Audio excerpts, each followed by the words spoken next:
બધા સૌથી પહેલા તો કોઈ આવ્યું હોય તો અત્યારથી આવી જાવ એટલે વાહેથી ગોહો ન થાય. છે કોઈ? 3 વાર બોલાય લો. છે કોઈ? 1 વાર. છે કોઈ? છે કોઈ?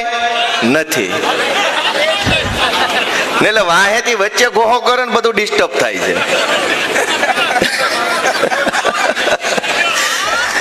આજે આ ઘેડ બચાવો પદયાત્રા છેલ્લા 14 દિવસથી પ્રવીણભાઈ રામના નેતૃત્વમાં ચાલી રહી છે. એનું આજે સમાપનનો દિવસ છે અને સમાપનના પ્રસંગમાં આપણને સૌને માર્ગદર્શન આપવા, પ્રોત્સાહન આપવા, આપણો જુસ્સો વધારવા માટે વિશેષ ઉપસ્થિત છે એવા સાંસદ સભ્ય શ્રી સંજયસિંહજીનું હું ગુજરાતની ધરતી પર સ્વાગત કરું છું.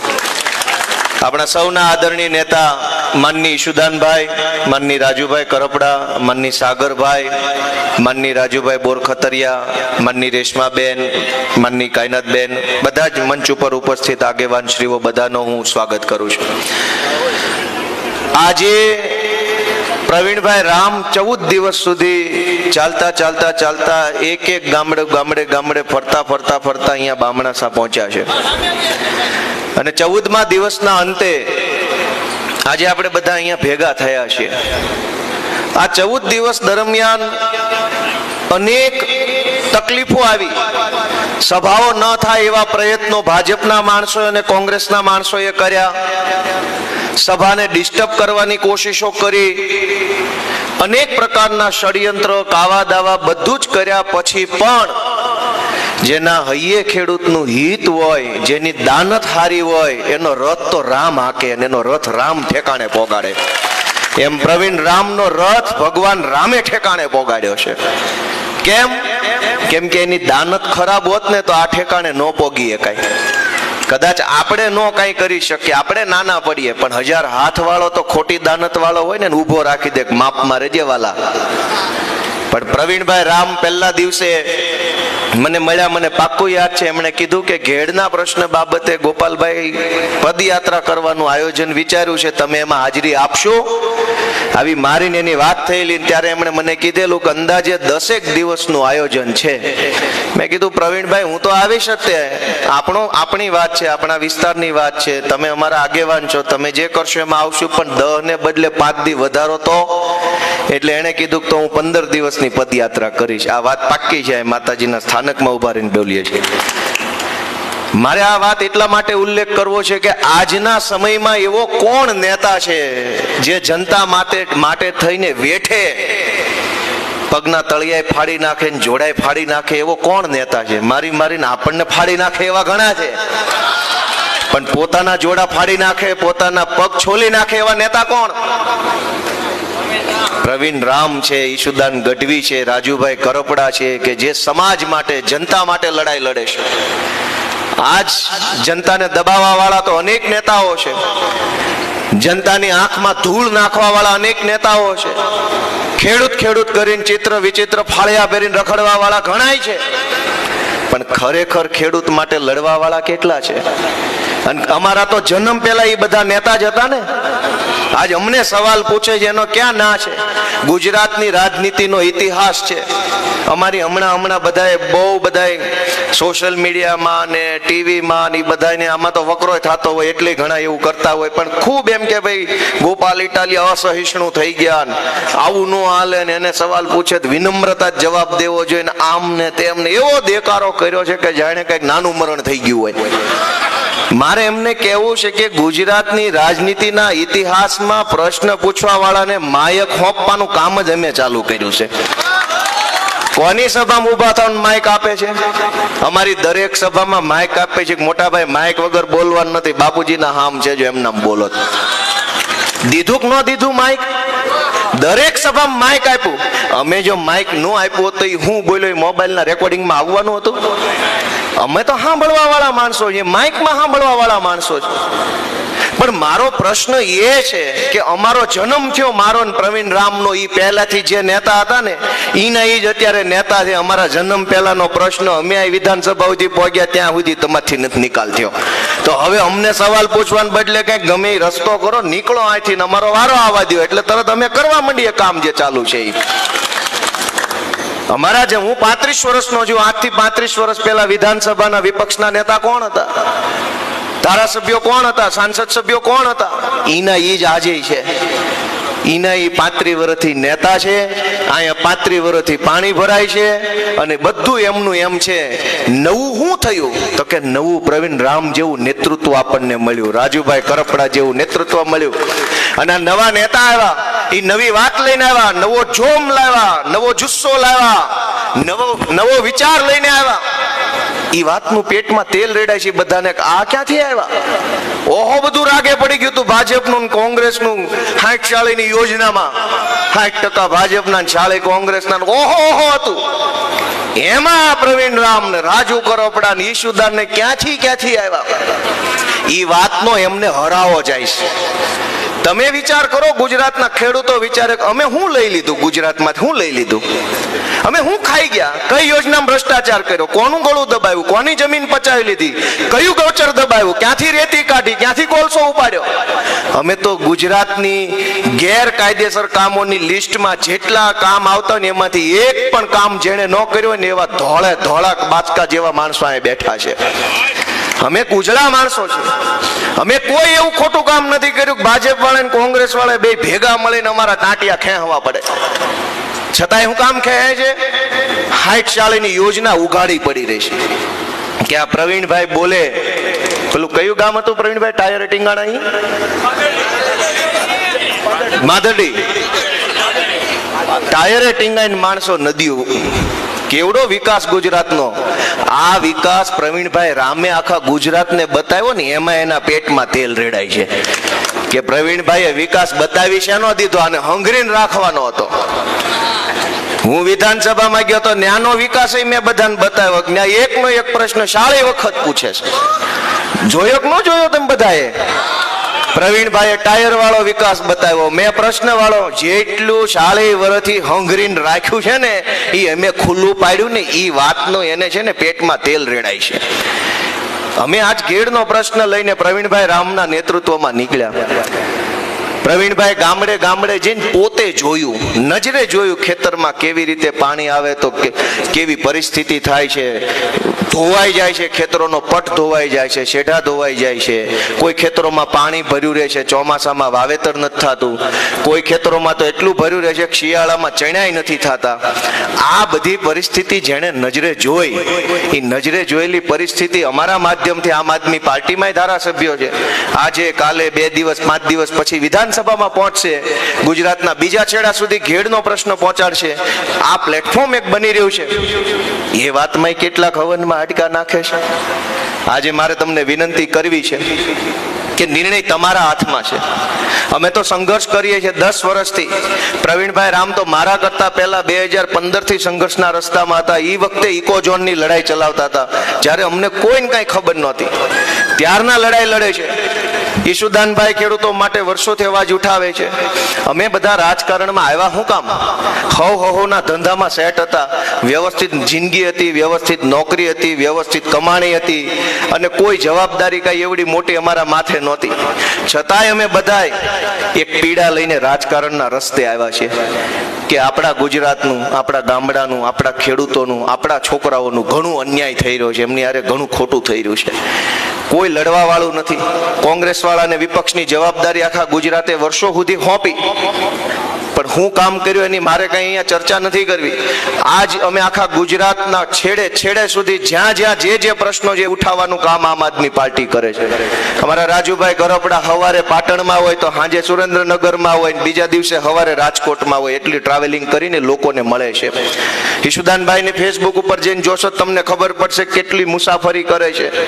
મારામાં જોશો ચૈતરભાઈ તો જેલમાં છે, નહીતર ચૈતરભાઈ સતત મુસાફરી કરે છે. તમે વિચારો કે ગુજરાતના 30 વર્ષના ઇતિહાસમાં કયા નેતાએ આટલી બધી ગાડીઓ ફેરવીને આટલા બધા માણસ મળીને ગામડે જઈને લોકોને બળ આપવાનું, હિંમત આપવાનું કામ કર્યું છે? મારી વાત સાચી છે કે ખોટી? કોઈ નેતાએ આટલી મુસાફરી કરીને જનતા વચ્ચે રહેવાનું કામ નથી કર્યું. આ પહેલી લાઈનમાં બેઠેલી ટીમ છે કે જે છેલ્લા 4-5 વર્ષથી સતત લોકો વચ્ચે રહી લોકોને હિંમત આપવાનું, બળ આપવાનું, લોકોને જગાડવાનું, લોકોને ખભો આપવાનું, આશ્વાસન આપવાનું કામ કરી રહી છે. અને ત્યારે અમે એવી આશા રાખીએ છીએ કે તમારા આશીર્વાદ અમને મળે. આજ સાગરભાઈએ જેમ કીધું એમ કે ખાલી એક પ્રશ્ન હોય જીવનમાં તો કોઈ પ્રશ્ન નથી. ખાલી પાણી ભરાવાનો જ પ્રશ્ન જો ઘેડમાં હોય તો પછી બીજો કોઈ પ્રશ્ન નથી. એક પ્રશ્ન હશે તો ખેડૂતો મોટા મનના હોય છે. 100 પ્રશ્ન આપણા જીવનમાં છે. ટેકાના ભાવમાં મગફળી વાવી, હમણાં જો રાજુભાઈ બેસીને વાત કરતો હતો કે સેટેલાઇટમાં ફોટો નથી આવતો, એ તો નાનો પ્રશ્ન છે.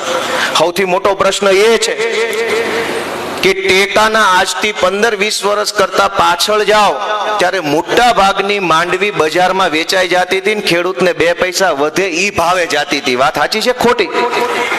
આજ ફરજિયાત ટેકામાં આપો તો જ 2 પૈસા વધે એવું થઈ ગયું છે. ટેકા સિવાય તો માર્કેટમાં માલ જાય એમ જ નથી. હાથે કરીને મોટા મોટા માફિયાઓ અને સરકારના માણસોનું સેટિંગ છે કે પહેલા તમારો માલ માર્કેટમાં વેચાઈ જાય થોડો થોડો, પછી મોડી ખરીદી ચાલુ કરે, જેથી કરીને ઓલા ખાતા બધા મોટા મોટા વેપારીઓએ 5-5 હજાર ખાતા ખોટા નાખેલા છે.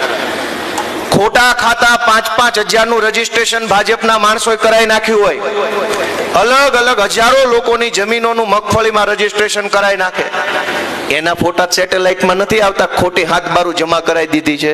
હું સાચું બોલું છું ખોટું હોય એવું કયો ભાઈ? સાચી વાત છે ખોટી? ભાજપના નેતા 1 નહીં 2 નહીં 5000 હાથબારો રજીસ્ટ્રેશન કરાવી નાખે છે. તમારા ખેતરમાં આજે માંડવી ઉભી હોય સેટેલાઇટમાં નથી આવતી. ઓલા 5000 ખોટી હાથબારોનું રજીસ્ટ્રેશન કરાવ્યું એ કયા સેટેલાઇટમાં ફોટા પાડો છો કે ધારો એવું ઉગેલું દેખાય છે? દોસ્તો, એક પ્રશ્ન હોય તો કોઈ પ્રશ્ન નથી. હું તમને વિનંતી કરવા આવ્યો છું. અનેક પ્રશ્ન છે. દવાના પ્રશ્ન, ખાતરના પ્રશ્ન, બિયારણના પ્રશ્ન, ટેકાના પ્રશ્ન, રજીસ્ટ્રેશનનો પ્રશ્ન, સેટેલાઇટ થી સર્વેનો પ્રશ્ન. અને રાજુભાઈ એમાંય ખેલ જુઓ કે સરકાર એમ જ ઈચ્છે છે કે આપણે નવરા ન રહેવા જોઈએ. ટેકાના ભાવમાં રજીસ્ટ્રેશન કરાવવા જઈએ ત્યારે પાણી પત્રક માગે તલાટી મંત્રીનું. પાણી પત્રક એટલે એમ કે તમે તમારા ખેતરમાં શું વાવ્યું છે એ તલાટી લખીને આપશે કે ગોપાલભાઈના ખેતરમાં મગફળી. તલાટીએ લખીને આપ્યું એ કેમેરામાં નથી આવતું તો તમે તલાટી, તમારો કેમેરો ને તલાટી બે અંદર અંદર સમજી લો ને આમાં હાસો કોણ છે. એમ તો અમારે 2 માંથી એક કામ જ થાય. તલાટી લખીને આપ્યું એ કેમેરા નથી દેખાતું ને કેમેરામાં જે આવે છે એ તલાટી નથી દેખાતું. આપણે શું કરવાનું? દોસ્તો, હું તમને વિનંતી કરવા માટે આવ્યો છું કે જેટલું આપણે સહન કરી ચૂક્યા છીએ ગુજરાતમાં, એટલું સહન કરવાની આપણે જરૂર નથી. ઘણું સહન કરીને આપણે બેઠા છીએ. હવે આપણને સમય મળ્યો છે, નેતૃત્વ મળ્યું છે, પાર્ટી મળી છે, સમય આવ્યો છે. આ સમયનો ઉપયોગ કરી અને ગુજરાતના ખેડૂતો આવનારી તમામ ચૂંટણીની અંદર જાગૃત બને એવી અમારી વિનંતી 2 હાથ જોડીને કરીએ છીએ. મિત્રો, તમે બધા જાગશો, ખેડૂતો જાગશે તો ગુજરાતભરમાં ઘણું સારું થશે. મોટી મોટી યોજના, હજારો આંકડા, હજારો લાખો રૂપિયાના, પણ આ તળિયા સુધી એક પાવલી પહોંચતી નથી. વિસાવદરની જનતાના આશીર્વાદથી હું વિધાનસભા પહોંચ્યો. 3 દિવસનું સત્ર ગયું હમણાં. મેં પોતે નરી આંખે જોયું. એવડા મોટા મોટા આંકડા ને આવે છે. 2000 કરોડ, 5000 કરોડ, 28000 કરોડ, 500 કરોડની યોજના, 280 કરોડની યોજના. નાની કોઈ વાત જ નથી. અવડા મોટા મોટા આંકડા ને આ બોલે છે. એમાંથી પાવલી જો બામણાસા ઘેડ સુધી પોકતી હોય તો ભગવાન એને સુખી રાખે. જો વાત સાચી હોય તો કરોડો અબજોના આંકડાઓ બોલાય છે.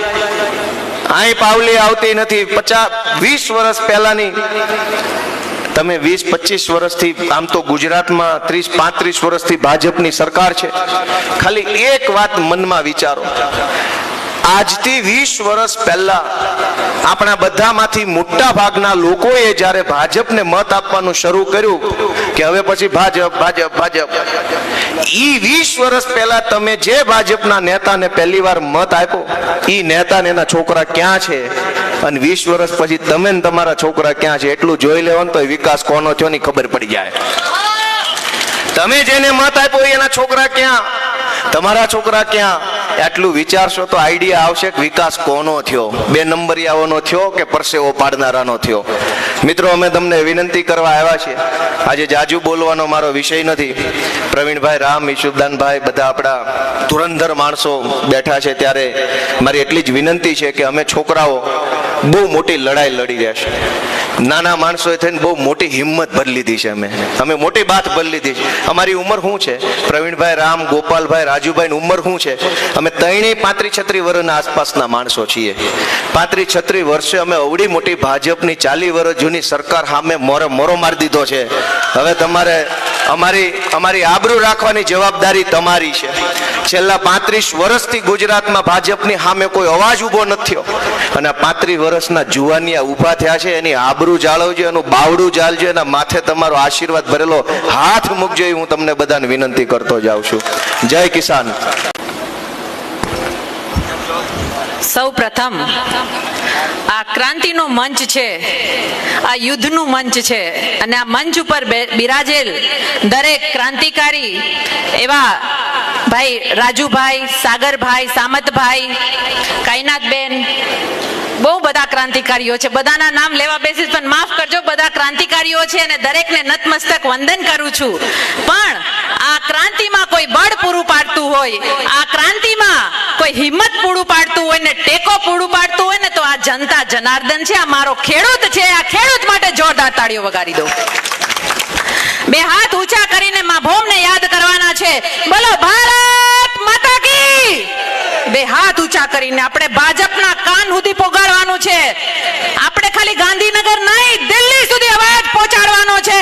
બોલો ભારત માતા કી. વાત આપણે સૌને ખબર છે કે આજે ભર તડકે સૂરજ માથે છે, છતાંય ગરમીમાં આપણે બેઠા છીએ. આ ખેડૂતની પીડા લઈને બેઠા છીએ, આ ઘેડ વિસ્તારની પીડા લઈને બેઠા છીએ. આપણે સૌ જાણીએ છીએ, પણ પીડા શું કામે છે એ આપણે નથી જાણતા. પીડા શું કામે છે, વેદના શું કામે છે, હુકામે ઘેડની પદયાત્રા પ્રવીણભાઈને કરવાની જરૂર પડી, ખબર છે? જાણો છો વડીલો? નથી જાણતા. કારણ કે આપણે એટલા માટે પીડામાં છીએ કે દર વખતે કમળની ખેતી જ કરીએ છીએ, દર વખતે કમળના બટનો જ દબાવીએ છીએ, અને આ કમળવાળા આપણને દબાવીને વહી જાય છે. આ કોઈ દી આપણે હમજા જ નહીં. 30 વર્ષ થઈ ગયા. અને વાત સમજાવવા માટે આવી છું કે હવે જાગો. 30 વર્ષ સુધી તો આપણે સહન કર્યું, અને ખાસ કરીને જ્યારે સોરઠની ધરતી ઉપર છીએ, સંત સુરા અને સાવજની આ ભૂમિ છે, ત્યારે તમારી પાસેથી હવે હું સાવજની ગર્જનાની આશા રાખવા માટે આવી છું. આ ભાજપને ભગાડવાની આશા માટે આવી છું. તો ભગાડશો ને? કારણો મારે ધરવાના નથી, કારણો તો તમે જાણો છો. આ ઘેડ વિસ્તાર દર વખતે પાણીમાં ડૂબે ભાઈ, દર વખતે ડૂબે. વિચારો કેમ ડૂબે છે? દર વખતે પૂર આવે, દર વખતે વરસાદ થાય તો નદીઓ અહીંયા આવીને જ ભાઈ સમંદરમાં પૂરી થાય. એ આ ઘેડ વિસ્તાર કઈ સમંદર છે? હુકામ ઘેડ વિસ્તારમાં આવે છે? વિચાર કરો. હું તમને કહેવા માટે આવી છું કે આ ભાજપ વાળાએ ને કોંગ્રેસ વાળાએ કાંઈ નથી કર્યું. ખાલી ને ખાલી એના ઘર હાજા કર્યા ને આપણને ખાડામાં નાખ્યા. અને નમૂનો શું આપશે કે ઘેડ વિસ્તાર રકાબી જેવો છે. હું કે રકાબી જેવો છે. આવી વાતો કરશે, તમારી વચ્ચે આવશે, માનતા નહીં તમે. એને એમ કહેવાનું છે કે તમે અમારી રકાબીમાં જો હરખું ન કરી શકતા હોય તો તમને ચાંદ ઉપર જવાનો અધિકાર નથી. પહેલા અમારી ભૂમિ સરખી કરો ને પછી ચાંદના સપના બતાવો. આ વાત તમારે બોલવી પડશે.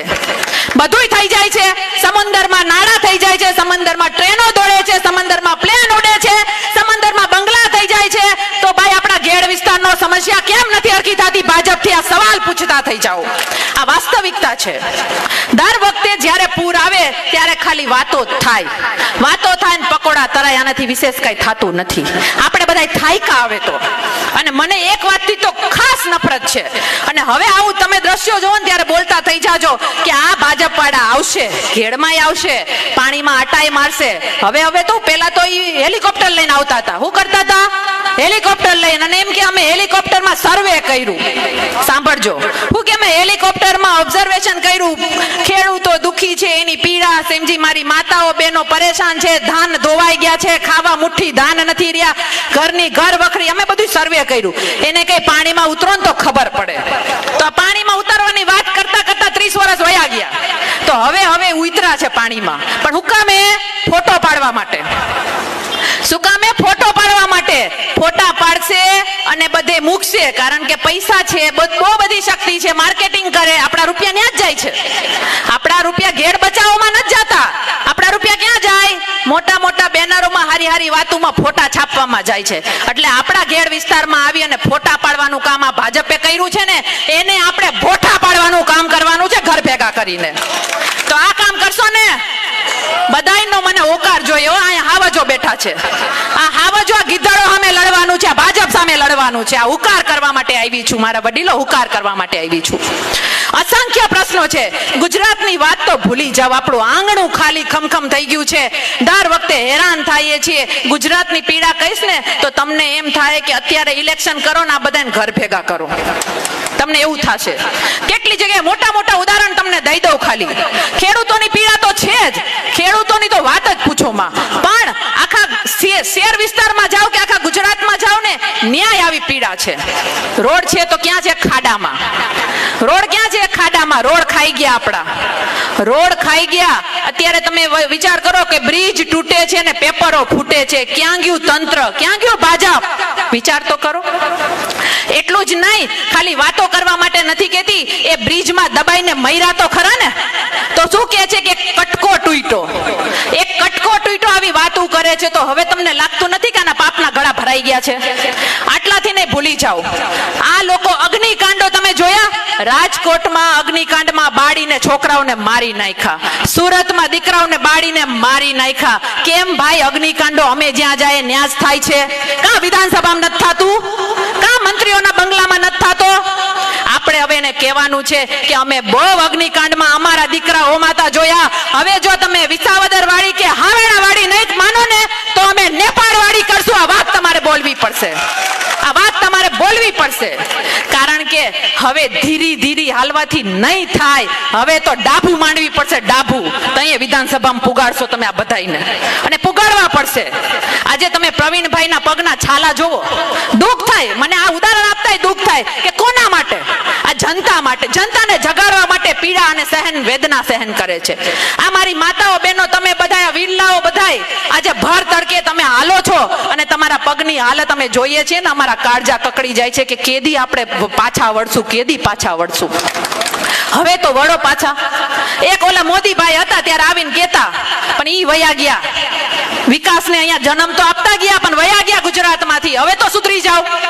અને ઈ ઝોલો લઈને ગયા છે, ઝોલો લઈને ગયા છે. ઈ શું કરવા? દેશની સેવા કરવા માટે ગુજરાતને ખાડે નાખ્યું. એટલે ઘણા વિકાસને ગોતતા હશો, ગોતો જે આજુબાજુ છે વિકાસ, જરાક નજર તો નાખો. કઈ હોય તો કે હંતાડો હોય તો ખબર પડે, દઈએ આપણે કે વિકાસ આ છે, ગુજરાતને કહીએ. નહીં જડે. આ વિકાસ મોદી સાહેબના ઝોલામાં દેશ વિદેશમાં ફરે છે. આ એ વિકાસ છે, આ એ વિકાસ છે કે જે નેતાઓના બંગલા બનાવે છે. આ એ વિકાસ છે, આ એ વિકાસ છે કે જે આપણા માથે દેણું કર્યું અને આ નેતાઓએ એના ઘર ભર્યા. એ વિકાસ છે. હવે તો જાગો, હવે તો જાગો. આ વાત કહેવા માટે આવી છું. એ તો ફકીરની વાતો કરતા ગયા, આ ભાજપ વાળા ફકીરીની વાતો કરતા ગયા, ફકીર બનતા ગયા અને કટોરો, ભીખ માંગવાનો કટોરો તો આપણા હાથમાં દેતા ગયા કે માંગો હવે ભીખ અમારી પાસે. હજી નહીં જાગીએ? દરેક વસ્તુમાં રોડ રસ્તા ખાઈ જાય, રોડ રસ્તા સરખા કરવાની ભીખ, ઘેડ બચાવો માટે ભીખ માંગવાની, માતાઓ બહેનોના ગળા રોડ ઉપર કપાઈ જાય એની રક્ષાની ભીખ માંગવાની, યુવાનોના પેપરો ફૂટે છે, આ પેપરો ના ફૂટે એની ભીખ માંગવાની, નોકરીની ભીખ માંગવાની. હવે તો પાયમાલ થઈ ગયા. હવે આપણી પાસે કાંઈ નથી સિવાય આ વોટ. વાસ્તવિકતા છે. રાજકારણ કરતા થવું પડશે તમારે. અને જે ભાજપ વાળા એમ કે છે ને કે અહીંયા બેઠેલા બધા રાજકારણ કરવા નીકળ્યા છે, એને મારે કેવું છે, તો તમે હું ડમરું વગાડવા નીકળ્યા છો? હે? ડમરું વગાડવા નીકળ્યા છે? રાજકારણ મારી જનતા માટે એક વાર નહીં 1000 વાર કરશું. આ વાત કહેવા માટે આવ્યા છીએ, 1000 વાર કરશું. અને આ લોકો ક્યાંય નહીં પૂગી શકે ને. 2-3 વાત કહી દો, વિકાસની વાત તો ભૂલી જ જાઓ તમે. અને હું હાલે છે હું નહીં બધું તમે ટીવીમાં જોવો જ ને, સોશિયલ મીડિયામાં જોવો છો ને, તો મારે કેવું નથી, એના ખોટા કામ કેવા નથી, પણ આ ભાજપ અને કોંગ્રેસ બેયથી સાવધાન રહેજો. આ વાત કેવી છે? ભાજપ અને કોંગ્રેસ બેયથી સાવધાન રહેજો. કારણ કે આપણને એવું બતાવે કે અમે હામે હામે છીએ, કોઈ હામે હામે નથી. હામે હામે છે દાદા, હામે હામે છે. એના હિસ્ટ્રી કાઢજો, સામાજિક હિસ્ટ્રી કાઢજો, રાજકીય નહીં. આપણા ગુજરાતના અને સૌરાષ્ટ્રના ની સામાજિક હિસ્ટ્રી એટલે ખબર પડે ને. સમાજમાં એ શું કરે છે, હામે હામે હું કામ બેઠા. હું તમને ઉદાહરણ આપું કે એ લોકો હામે હામે છે પણ પંગૈથું નાખીને ગોળ ધાણા ખવડાવે છે. વેવાયું બન્યા, વેવાયું ને આપણને રોડે ચડાવ્યા. આ વાસ્તવિકતા છે. એટલે જે ભાજપે આપણને રોડે ચડાવ્યું ને એને હવે આપણે જનતાએ રોડે ચડાવવાનું છે. આ વાત તમે દઢ કરીને જાજો અહીંથી. ચડાવવાનું છે ને રોડે. એટલા માટે જ અમે આવ્યા છીએ. અને આ લોકો મિલી ભગતથી આપણને એમ કહેશે કે ત્રીજો પક્ષ નો ચાલે, નો ચાલે. શું કામે? એનું પણ તમને કારણ દઈ દઉં કે એ લોકોની ભેગી રાજનીતિ છે ને એ પૂરી થઈ જાય. ધંધા ભેગા કરવા, વેવાયું થવું છે, ભેગું ખાવું છે, ભેગું બેહવું છે, એટલે આ લોકોની ભાગીદારી ખુલ્લી પડે. એનું તમને ઉત્તમ ઉદાહરણ દઈ દઉં અને દુઃખ સાથે કહેવું પડે છે કે ચૈતરભાઈ વસાવા, આદિવાસી સમાજનો આ દીકરો જેલમાં છે. શું કામ? એણે એમ કીધું કે મનરેગામાં કૌભાંડ થાય છે ને ગરીબોને લૂંટે છે ભાજપ. અને એમાં નામ કોના ખુલ્લા? ભાજપ અને કોંગ્રેસના નેતાઓના ખુલ્લા. આવી ને ધંધાની ભાગીદારી સામે. અને એને જેલમાં પૂર્યા તો શું કામ? એક ગ્લાસ મારવાના ગુનામાં. અને મહિલાઓને આગળ લાવે, મહિલા અધિકારીને કે મહિલા અધિકારીને ગ્લાસ માર્યો. એને માર્યા. બહેનો વતી કેવું છે કે હખણા રહેજો, નેતર અમારી માતાઓ બહેનો પણ ગોબા ઉપાડવામાં હોશિયાર છે. ગોબા ઉપાડી લેશું તમારા ભાજપના. જરા પણ હવે અમારા ભાઈઓને હેરાન કર્યા છો. કાંઈ ભેગું નહીં થાય એટલે સભામાં આવીને સવાલો પૂછશે. એ ઘરે તો ઘરવાળી સાંભળતી નહીં હોય અને અહીંયા આવીને સભાઓમાં સવાલો પૂછશે. હા, મારી સભામાં આવે, ભાઈની સભા બધાય નહીં, મારી પાસે આવે. અને મારી પાસે તો કોથળી પીન આવે છે. આ તમે જોયું હશે, કોથળી પીન આવે ને એમ કે અમે રોડ બનાવવા આવ્યા. એટલે બધે ભાઈઓને સભામાં જઈને સવાલો પૂછે છે. આ પ્રશ્નો 30 નહીં, હો વર્ષ જૂના છે. તો ન્યા પૂછો ને ભાજપને, અહીંયા હું કામ આવો છો? એટલે છેલ્લે એટલું તમારે સમજવાનું છે કે ગામે ગામ ભાજપ કોંગ્રેસની આવી કપલીનું હશે, જેનું કામ ખાલી ને ખાલી પીન મારવાનું છે. શું છે? પીન મારવાનું. પણ આપણે હવે ભાજપને પીન મારીને ઘર ભેગી કરવાની છે. આ વાત કહેવા માટે આવી છું. છો ને તૈયાર? એટલે હવે વિશેષ વાત મારે નથી કરવી. મારે તમને એટલું કહેવું છે કે હિંમત રાખજો. આ લોકોની પ્રભુ શ્રી રામને વચ્ચે લઈ આવે તો પણ માનતા નહીં. છેલ્લે બે વાત યાદ આવી એટલે કહી દઉં કે આ લોકો છેલ્લે શું કરશે? પ્રભુ શ્રી રામને વચ્ચે લઈ આવશે, આપણને બીવડાવશે. તમે મને એક વાતનો જવાબ આપો. અહીંયા મારી માતાઓ બેઠી છે, અહીંયા છેલ્લે સુધી મારો યુવાન ભાઈ છે, મારા આ ધોળી મિલિટરી આજે ગામે ગામ છે ને ધોળી મિલિટરી. કારણ કે જુવાની વયા ગયા, ધોળી મિલિટરી જ રહી છે હવે. પણ દાદા, અમે નાના હતા ને ત્યારે પણ ભગવાન શ્રી રામના ચોરામાં રમેલા છીએ. છે કે નહીં ગામે ગામ ચોરા? પ્રભુ શ્રી રામના ચોરા ગામે ગામ છે. આ ભાજપ વાળા આપણા ધર્મની રક્ષા કરવાના શું? આ ભાજપ વાળા. મારે એને કહેવાનું છે કે પ્રભુ શ્રી રામના ચોરે અમે મોટા થયા છે. ઝાલરું વગાડીને પ્રભુ શ્રી રામની ધૂન ગાઈ છે, એની આરાધના કરી છે. તમારાથી અમારો ધર્મ ન સચવાય, તમે ખાલી ગુજરાત સાચવી દો. આ વાત મારે એને કહેવી છે. દેશભક્તિની વાત લઈ આવશે, યાદ રાખજો. દેશભક્તિની વાત લઈ આવશે કે અહીંયા બેઠેલા બધા દેશદ્રોહી. શું કહે છે? અમે કહીએ કે ખેડૂત મરે છે તો કે દેશદ્રોહી. અમે કહીએ યુવાન ગળા ફાંસા ખાઈને મરે છે, પેપરો ફૂટે છે, નોકરીઓ નથી મળતી, બહેનોના ગળા વેતરાઈ જાય છે, તો કે બધા દેશદ્રોહી. આ બધા દેશદ્રોહી. તો આ લોકો દેશભક્ત છે? દેશની રક્ષા તો વર્ષોથી આપણા ફૌજી વીરો કરે છે. આપણા ફૌજી વીરો કરે છે. અને આ ફૌજી વીરોને આ લોકોએ ગાંધીનગરમાં રોડ ઉપર લાવી દીધા ને. ઈ ભાજપ છે ને દેશભક્તિની વાતો કરે. એ પાકિસ્તાન આરે ક્રિકેટ રમવા મોકલી દીધા. આપણા ક્રિકેટરોને બદનામી સહન કરવી પડી. આ એ ભાજપ છે. વિચાર તો કરો. અને એને એટલી બધી દેશભક્તિ વાલી હોય ને તો આ મંચ ઉપરથી કહું છું કે તમે કાયદો બનાવો. સરકાર એની છે ને, કાયદો બનાવો કે જે પણ ધારાસભ્ય બને ને એને એના દીકરાને કા પોતે બોર્ડર ઉપર જવું પડશે ને દેશની રક્ષા કરવી પડશે. બનાવો કાયદો, અમે જવા તૈયાર છીએ. કોઈ દેશભક્ત નથી. દેશની રક્ષા તો માત્ર ને માત્ર આપણા ફૌજી વીરો કરે છે. અને છતાં પણ કહું છું, મારા દરેક વતી કહું છું, તમારા વતી આ ભાજપને કહેવા માંગુ છું કે હજી પણ અમારા પ્રમાણપત્ર જોતા હોય તો આપી દો મારા હાથમાં AK-47 અને લાવો એ આતંકવાદીઓને મારી સામે છાતીઓમાં ગોળી મારીને ઢીમ ન ઢાળી દઉં ને તો મા ભૂમની દીકરી નહીં હું. અમારી દેશભક્તિના પ્રમાણપત્ર તમે માંગશો. એટલે ભાજપ કોંગ્રેસને હવે ઘર ભેગા કરવાનો સમય આવી ગયો છે. અંતમાં મારે બીજું કાંઈ નથી કેવું. તમારી પાસે આશા રાખું છું કે આમાં જે તાકાત છે ને, મતની જે તાકાત છે એ તાકાત આપતા રહેજો. અને પ્રવીણભાઈ જેવા લડવૈયાનો ઓથ બનતા રહેજો. આ વાત કહી અને હું મારી વાણીને વિરમું છું. બે હાથ ઊંચા કરી અને ભારત માતાનો જય જયકાર કરવાનો છે. બોલો ભારત માતા કી જય. જવાન વંદે. ધન્યવાદ. જય હિન્દ. જય ભારત.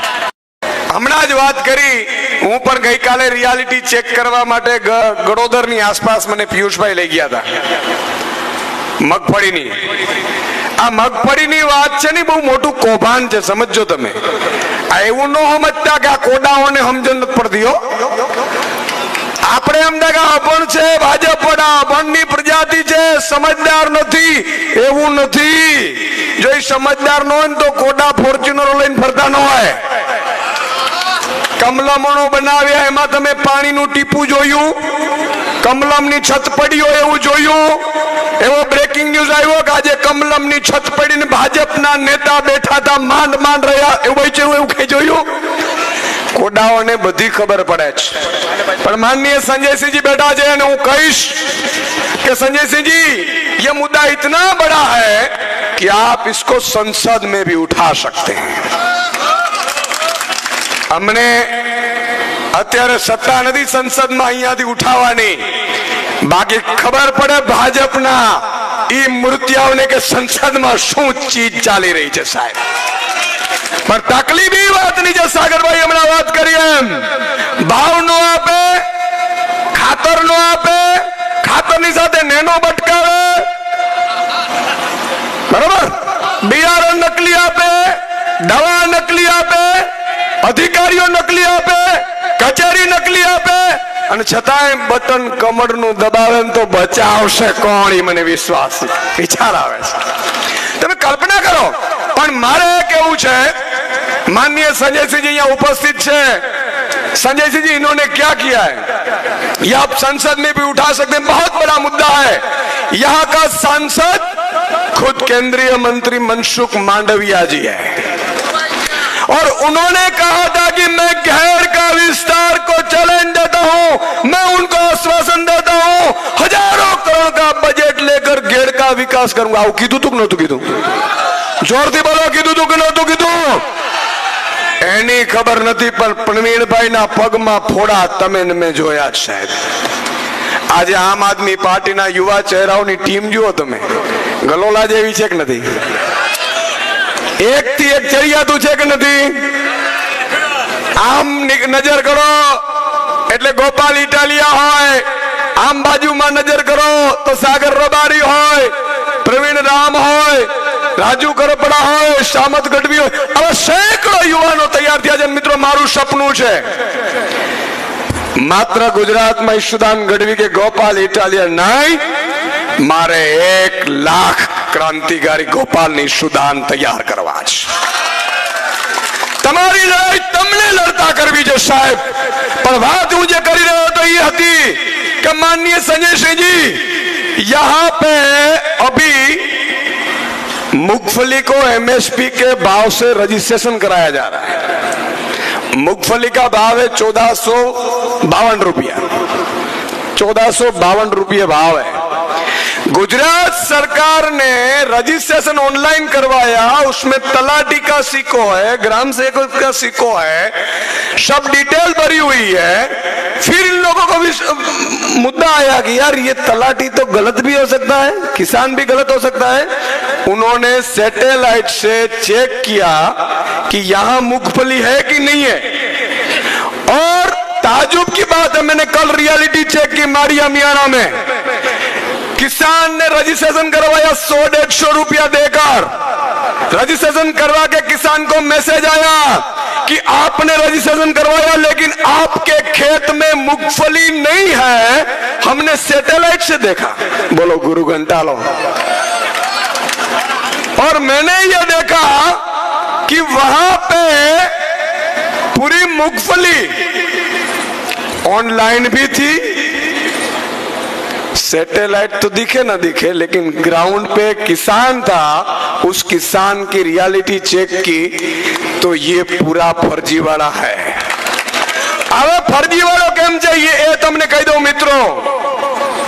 ફરજીવાળો એટલે છે કે મગફળીનો ભાવ છે 1452 રૂપિયા. આપણે છેલ્લા 10-11 વર્ષથી ભાજપને શકીએ છીએ. જ્યારે 15 વર્ષ પહેલા કપાસનો ભાવ શું હતું? બોલો કેટલું હતું? 1500 થી 1800 રૂપિયા 11 વર્ષ પહેલા કપાસનો ભાવ હતો. અત્યારે કપાસનો ભાવ કેટલું છે? 1200-1300 રૂપિયા. સ્કૂટીનો ભાવ કેટલું હતું? 40,000. એનો કેટલો થયો? લાખ. સ્પ્લેન્ડરનો ભાવ કેટલું હતું? 50,000. અત્યારે કેટલામાં થઈ? લાખ. સોનાનો ભાવ કેટલું હતું? આ નરેન્દ્રભાઈ આવ્યા એની પાછળની વાત કરું છું. અને નરેન્દ્રભાઈને હું કહેવા માંગુ છું અહીંથી કે આવી રીતે મારા ખેડૂતોનું લોહી ચૂસશો ને તો સાહેબ આજે આ ભોળી પ્રજા કદાચ હજી જ્ઞાતિ જાતિ ધર્મના આગેવાનો ઉતારીને તમે મત લઈ જશો, પણ મારો ઈશ્વર મારો નાથ ક્યારે માફ નહીં કરે, મારી સોનલ ક્યારે માફ નહીં કરે તમને. પણ મિત્રો કૌભાંડ શું છે સમજવાની જરૂર છે. ભાજપ વાળાએ બધા લોકોના જે ટેકાના ભાવે મગફળી ખરીદવાની છે એના ઠેકા એટલે કે કોન્ટ્રાક્ટ ભાજપ વાળાએ લઈ લીધા છે. હવે એને શું કર્યું? તમારા રજીસ્ટ્રેશન રદ કરાવશે.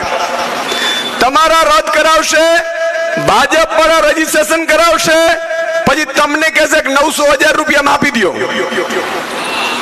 બરોબર પડે છે ખબર? 900,000 રૂપિયામાં સાહેબ તમે મગફળી મને આપશો, એ ભાજપનો એજન્ટ વાળો હશે, એ લઈ જશે, એ જ મગફળી ટેકાના ભાવે 1452 રૂપિયામાં આપશે.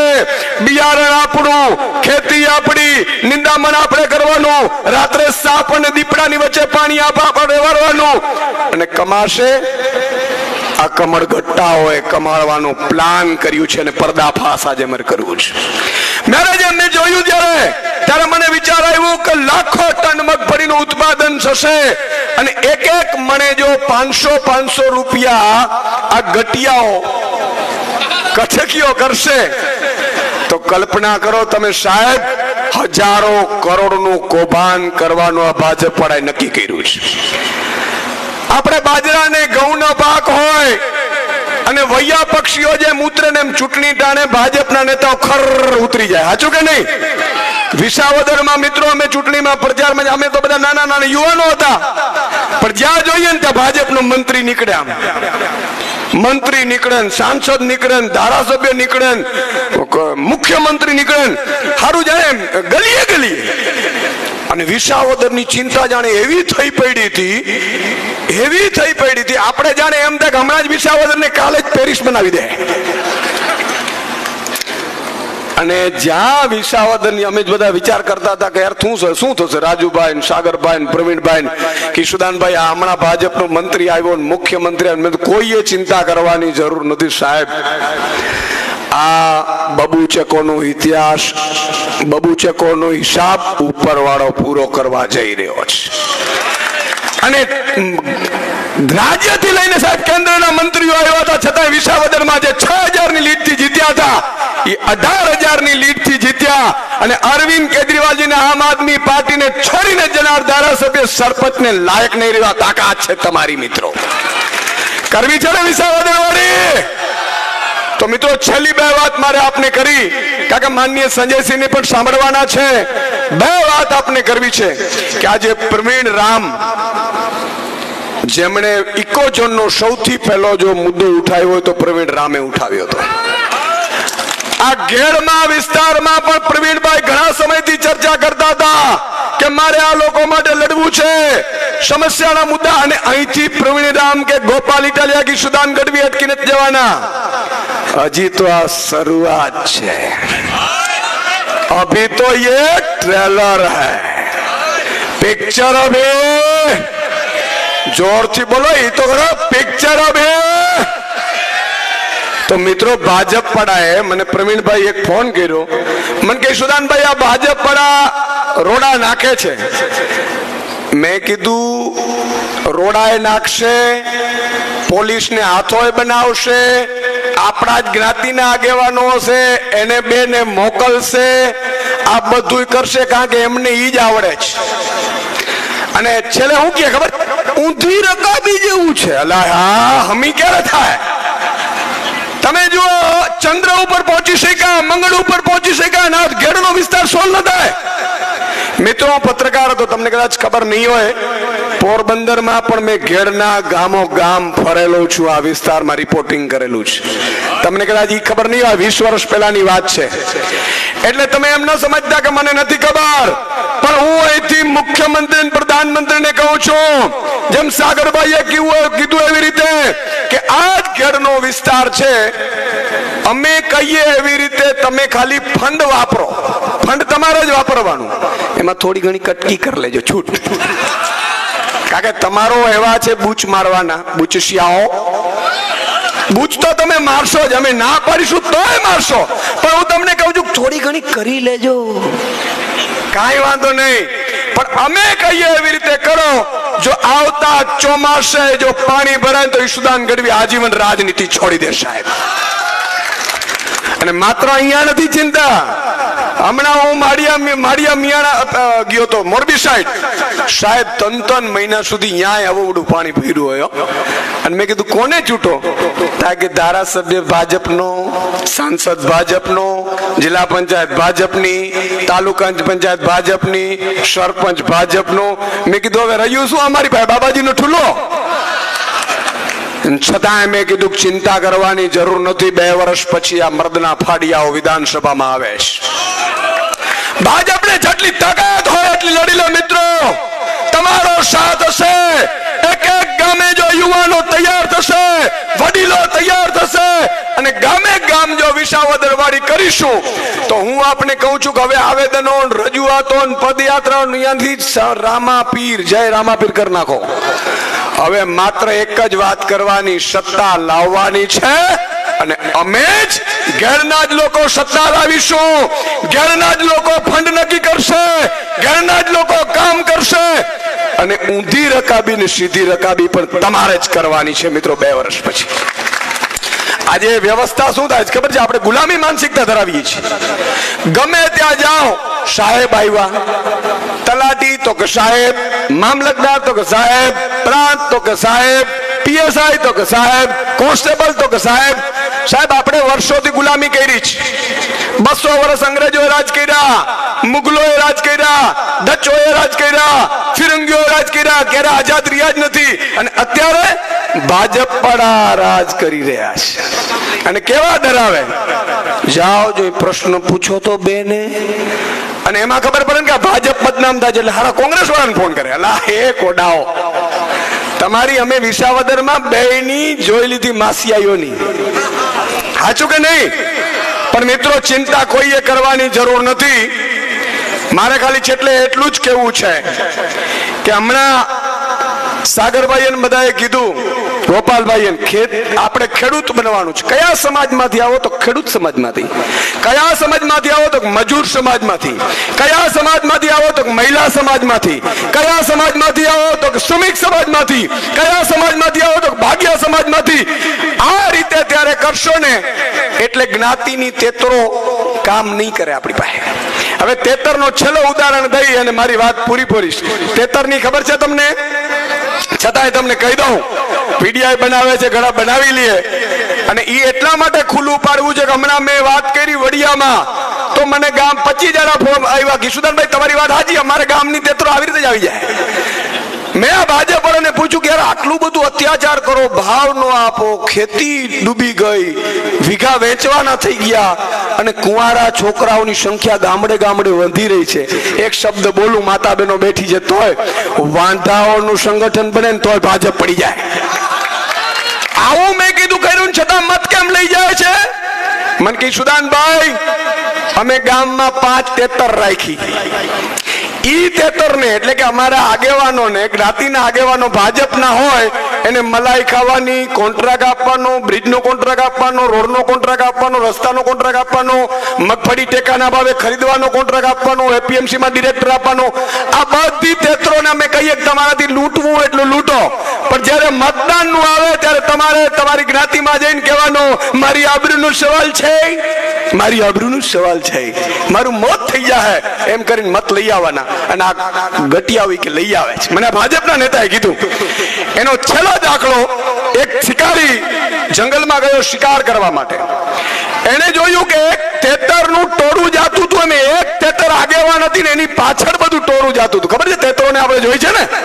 એટલે એને જોયું કે આ તેતરમાં કઈક કમાલ છે. એને તેતરને પકડી. તેતરને એમ થયું કે મને મારી નાખશે. આગેવાન તેતર હતી પણ શિકારી હોશિયાર નીકળ્યો. એને તેતરને પાડી ઘરમાં લઈ ગયો. ઘરે એને કાજુ ખવડાવ્યા, પિસ્તા ખવડાવ્યા, બદામ ખવડાવ્યા અને તેતરને કીધું તારે જે ખાવું કે તેતરને ગરમ પાણીથી નવડાવી, ઠંડા ઠંડા સુકોનો કે ને પાણીથી નડાવી અને પછી એ બીજા દિવસે જંગલમાં લઈ આવ્યા. ચારે બાજુ એને માળા બાંધ્યા, વચ્ચે તેતરને ઊભી રાખી. તેતરે જયારે એને બોલાવવાનું કીધું બધી તેતરો એના કહેવાથી આવી ગઈ અને બધી શિકારીના માળામાં ફસાઈ ગઈ અને બધાની ડોકીઓ મરડી નાખી. અને પછી આ તેતરને પાછો ઘરે લઈ ગયો, પાછું ખવડાવ્યું, બદામ ખવડાવી, પિસ્તા ખવડાવી, એમ કરીને બીજી તેતરને બોલા બીજા દિવસે લઈ આવ્યા. અને દરરોજ શિકારી મિત્રો આ આગેવાન તેતરને આમ કીએ એટલે બાકી બધીની તેતરો એના ઝાડમાં ફસાઈ જાય. એમ ભાજપ વાળા ગામડે ગામડે, તાલુકે તાલુકે, જિલ્લે જિલ્લે 5-5 તેતરો રાખી છે. ઓળખો છો ને? બસ આ તેતરોથી જાગવાની જરૂર છે. એટલું કહીને મારી વાત વિનીતભાઈ એક છેલ્લો નારો લગાડીશું. બોલો ભારત માતા કી જય જવાન. અને મિત્રો એકે ઉભું થવાનું સંજય સિંહજીનું ભાષણ કદાચ તમે સાંભળ્યું કે ન સાંભળ્યું હોય, ફાયર બ્રાન્ડ કોઈ નેતા હોય. અને હવે આપણે જેમની રાહ જોઈ રહ્યા છીએ એવા આપણા સિંહ સમાન ડણકતા રાજ્યસભા સાંસદ માનનીય સંજયસિંહને આપની જોરદાર તાળીઓ સાથે હું આમંત્રિત કરું છું. સંજયસિંહજી.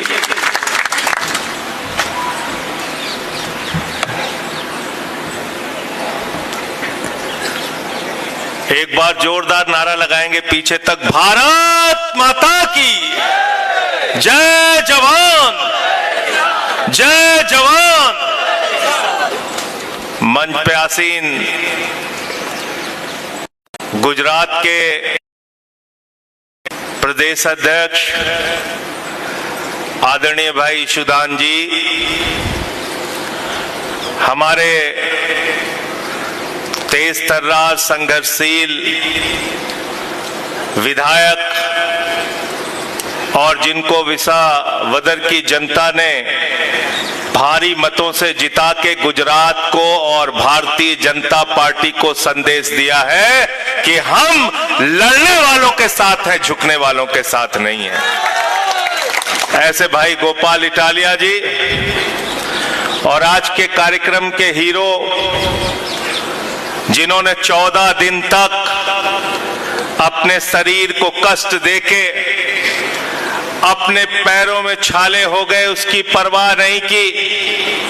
साथियों के साथ एक गांव से दूसरे गांव, दूसरे गांव से तीसरे गांव, एक सभा से दूसरी सभा, दूसरी सभा से तीसरी सभा, करीब करीब 50 गांव की पदयात्रा करते हुए, 250 किलोमीटर की पदयात्रा करते हुए ये बहादुर नौजवान प्रवीण राम आज आपके बीच में है. मैं चाहता हूं जोरदार तालियों से इसका अभिनंदन कीजिए, स्वागत कीजिए.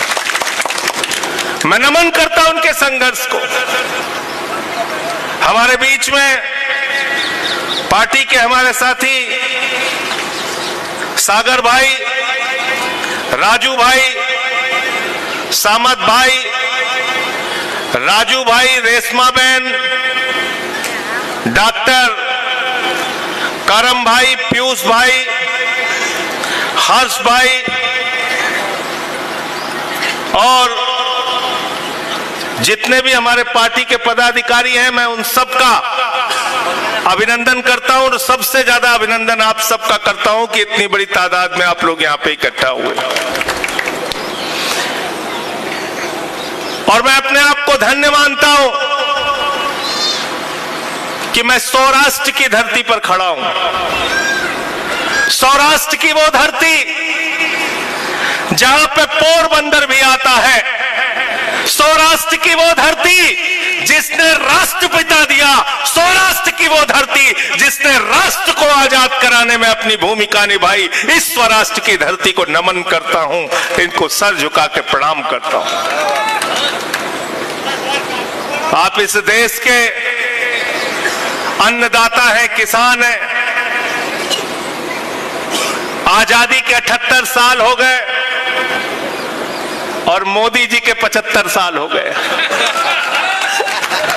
आजादी के 78 साल, मोदी जी के 75 साल और आजादी के 78 साल मोदी जी के 75 साल के बाद गुजरात के एक बड़े इलाके के लोगों को इसलिए बैठना पड़ रहा है कि हमारे गांव में पानी आ जाता है, फसल बर्बाद आ जाता है, केमिकल का पानी आ जाता है। बंद करो इसको, हटाओ इसको, हमको हमारा खेत दो, हमको हमारे खेत की बर्बादी नहीं चाहिए, हमको हमारे खेत में फसल चाहिए। आजादी के 78 साल के बाद आपको इस बात के लिए लड़ना पड़ रहा है। तो आज भाई प्रवीण राम जी के साथ, गोपाल इटालिया जी के साथ, यशोदान जी के साथ, आप सबके साथ एक संदेश गुजरात की सरकार को हम लोग देना चाहते हैं। हमारे नेता आदरणीय अरविंद केजरीवाल जी की अगुवाई में, नेतृत्व में यह संदेश देना चाहते हैं कि इसकी समस्या का समाधान कर देना, वरना लड़ाई सौराष्ट्र से लेके सदन तक होगी, सदन से लेके सड़क तक होगी, सड़क से लेके सुप्रीम कोर्ट तक होगी। मुझे यशोदान भाई कह रहे थे कि सदन में इस क्षेत्र का मुद्दा जरूर उठाइएगा। मैं आपसे सिर्फ एक बात कह के यहां से जाऊंगा कि जब देश की संसद का अगला सत्र होगा तो आप मेरी आवाज को सुन लेना। अभी से कुछ नहीं बोलूंगा, जो बोलूंगा आपको सुनाई पड़ेगा। हम लोग खामोश रहने वाले लोग नहीं हैं, समस्याओं पे चुप रहने वाले लोग नहीं हैं। मुझे याद है जब इस देश के अंदर 3 काला कानून लेके आया गया था किसानों के खिलाफ, मैं अनुरोध कर रहा था प्रधानमंत्री जी से, भारत की सरकार से कह रहा था यह किसानों को बर्बाद करने वाला कानून है, मोदी जी मत लाइए यह कानून। सरकार ने हमारी बात नहीं सुनी।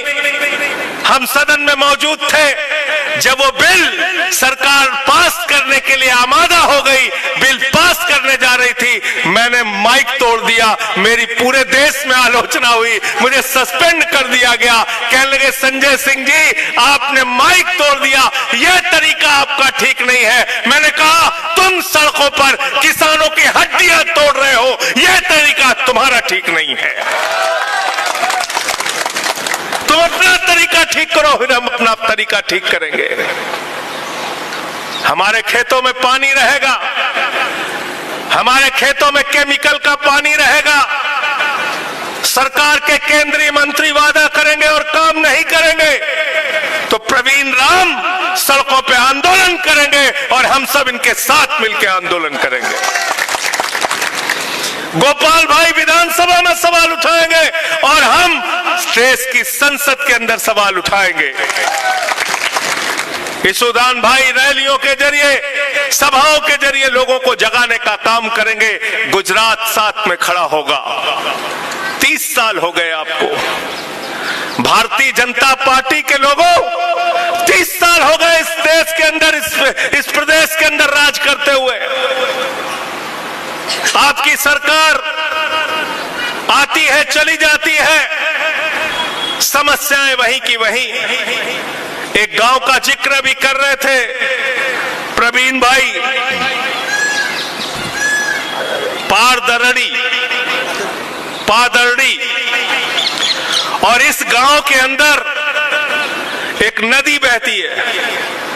उस नदी को पार करने के लिए वहां का बुजुर्ग टायर में बैठ के तार के ऊपर से नदी को पार करता है। नौजवान टायर में बैठ के नदी को पार करता है। छोटे छोटे बच्चे टायर में बैठ के नदी को पार करते हैं और यहां तक कि हमारी माताएं बहनें भी टायर में बैठ के नदी को पार करने का काम करती हैं। शर्म आनी चाहिए भारतीय जनता पार्टी के लोगों, शर्म आनी चाहिए गुजरात की सरकार को।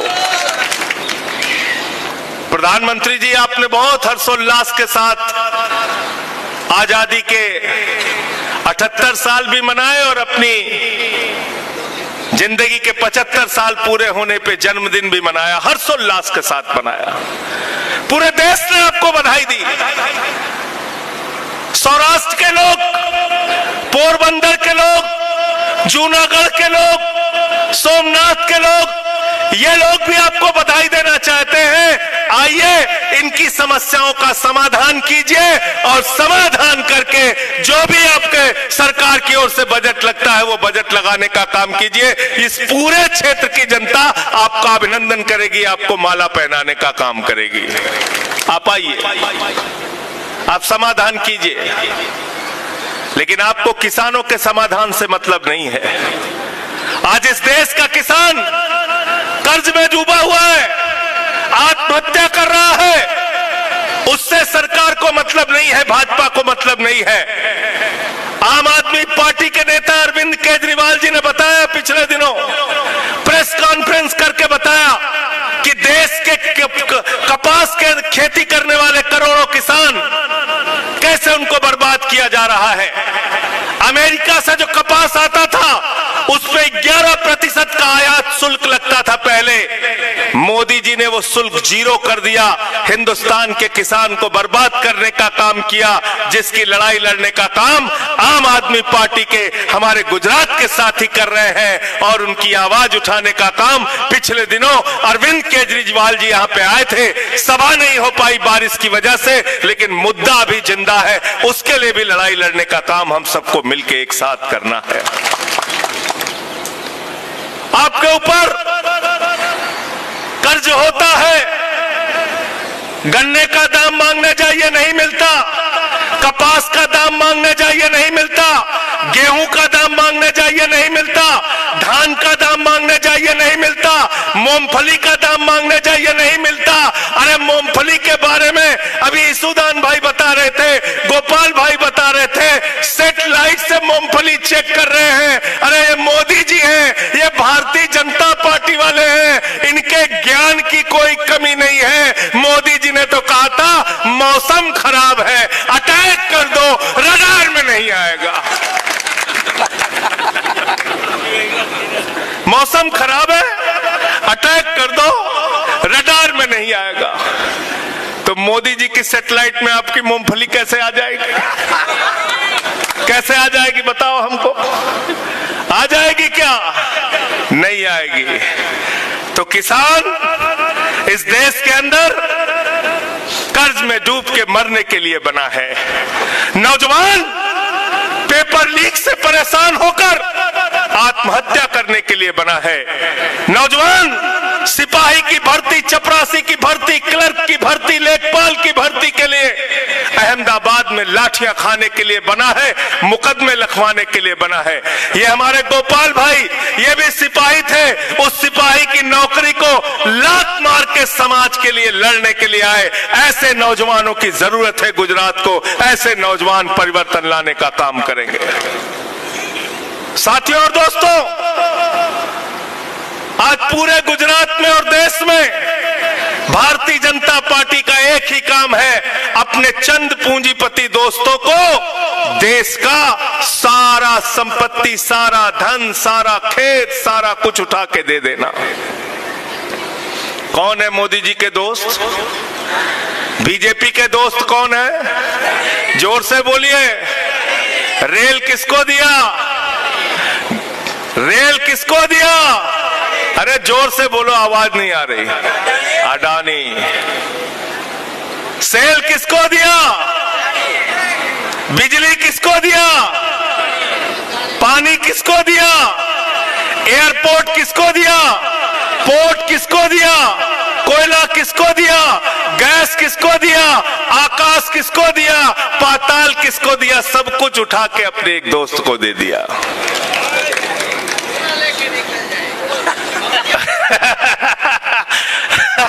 और सब कुछ देने के बाद कह रहे हैं झोला लेके निकल जाएंगे। लेकिन अभी मेरी बात हो रही थी गोपाल इटालिया से और ईसुदान जी से भी बात हो रही थी कि गुजरात की जनता, गोपाल भाई, गुजरात की जनता ने अगर आप लोगों को मौका दिया और आप लोग सरकार में आए तो आप लोगों को झोला चेक करना पड़ेगा। झोला लेके भाग नहीं सकता कोई। ऐसे कैसे झोला लेके भाग जाओगे? झोले में क्या है वो देखना पड़ेगा।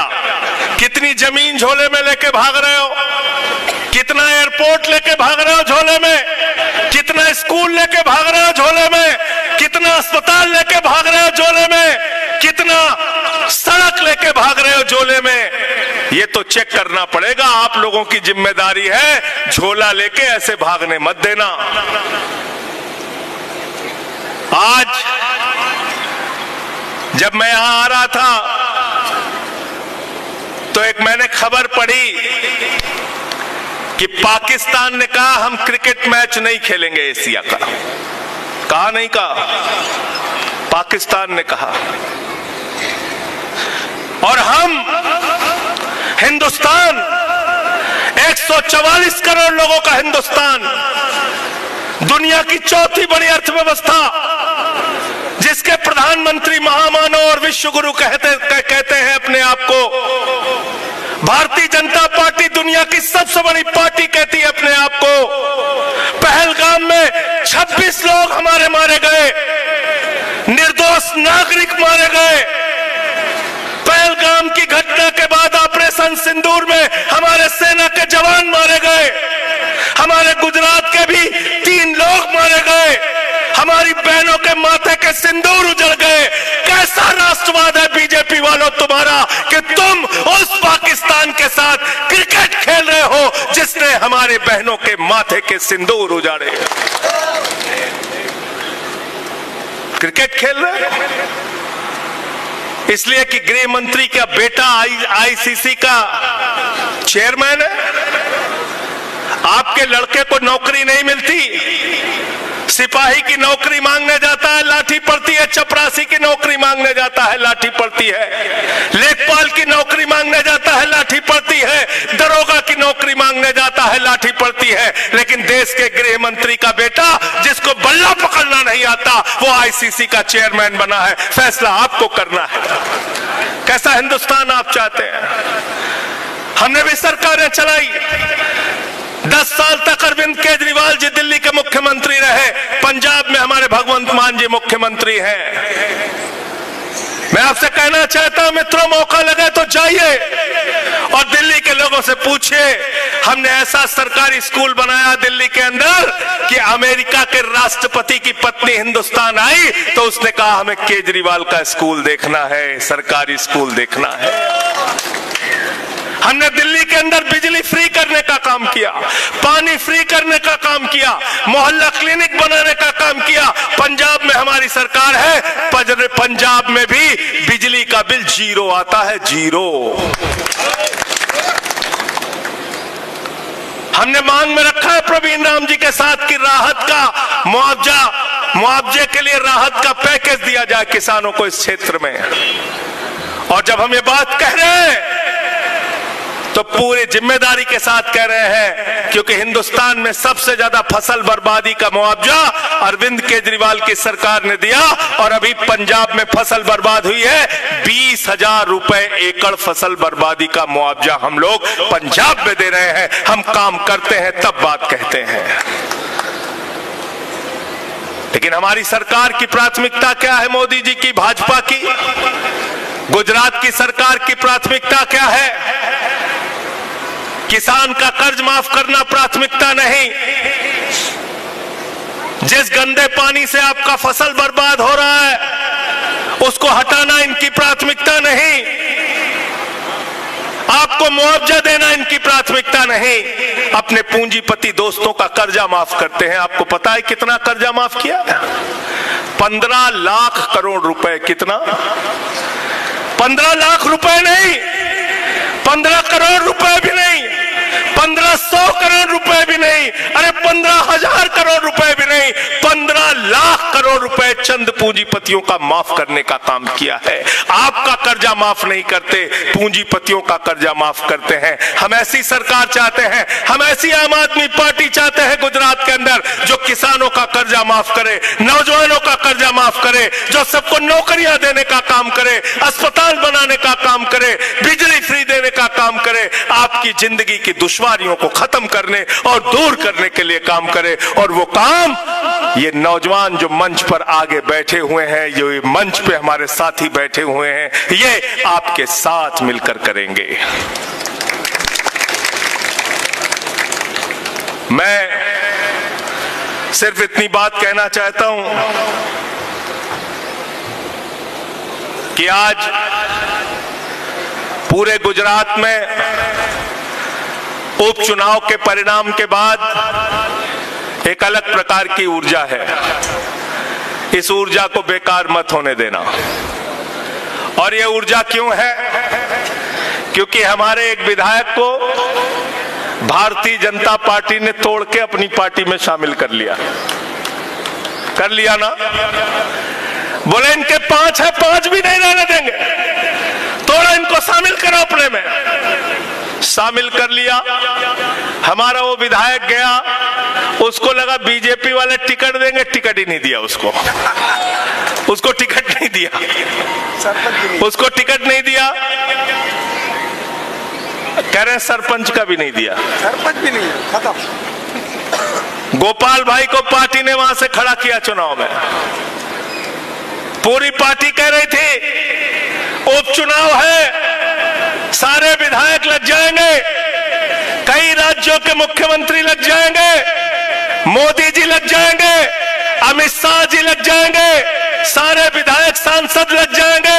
अरे विसावदर का चुनाव तो जीतना मुश्किल है, नामुमकिन है। गुजरात की जनता ने कहा हम गद्दारों का साथ नहीं देंगे।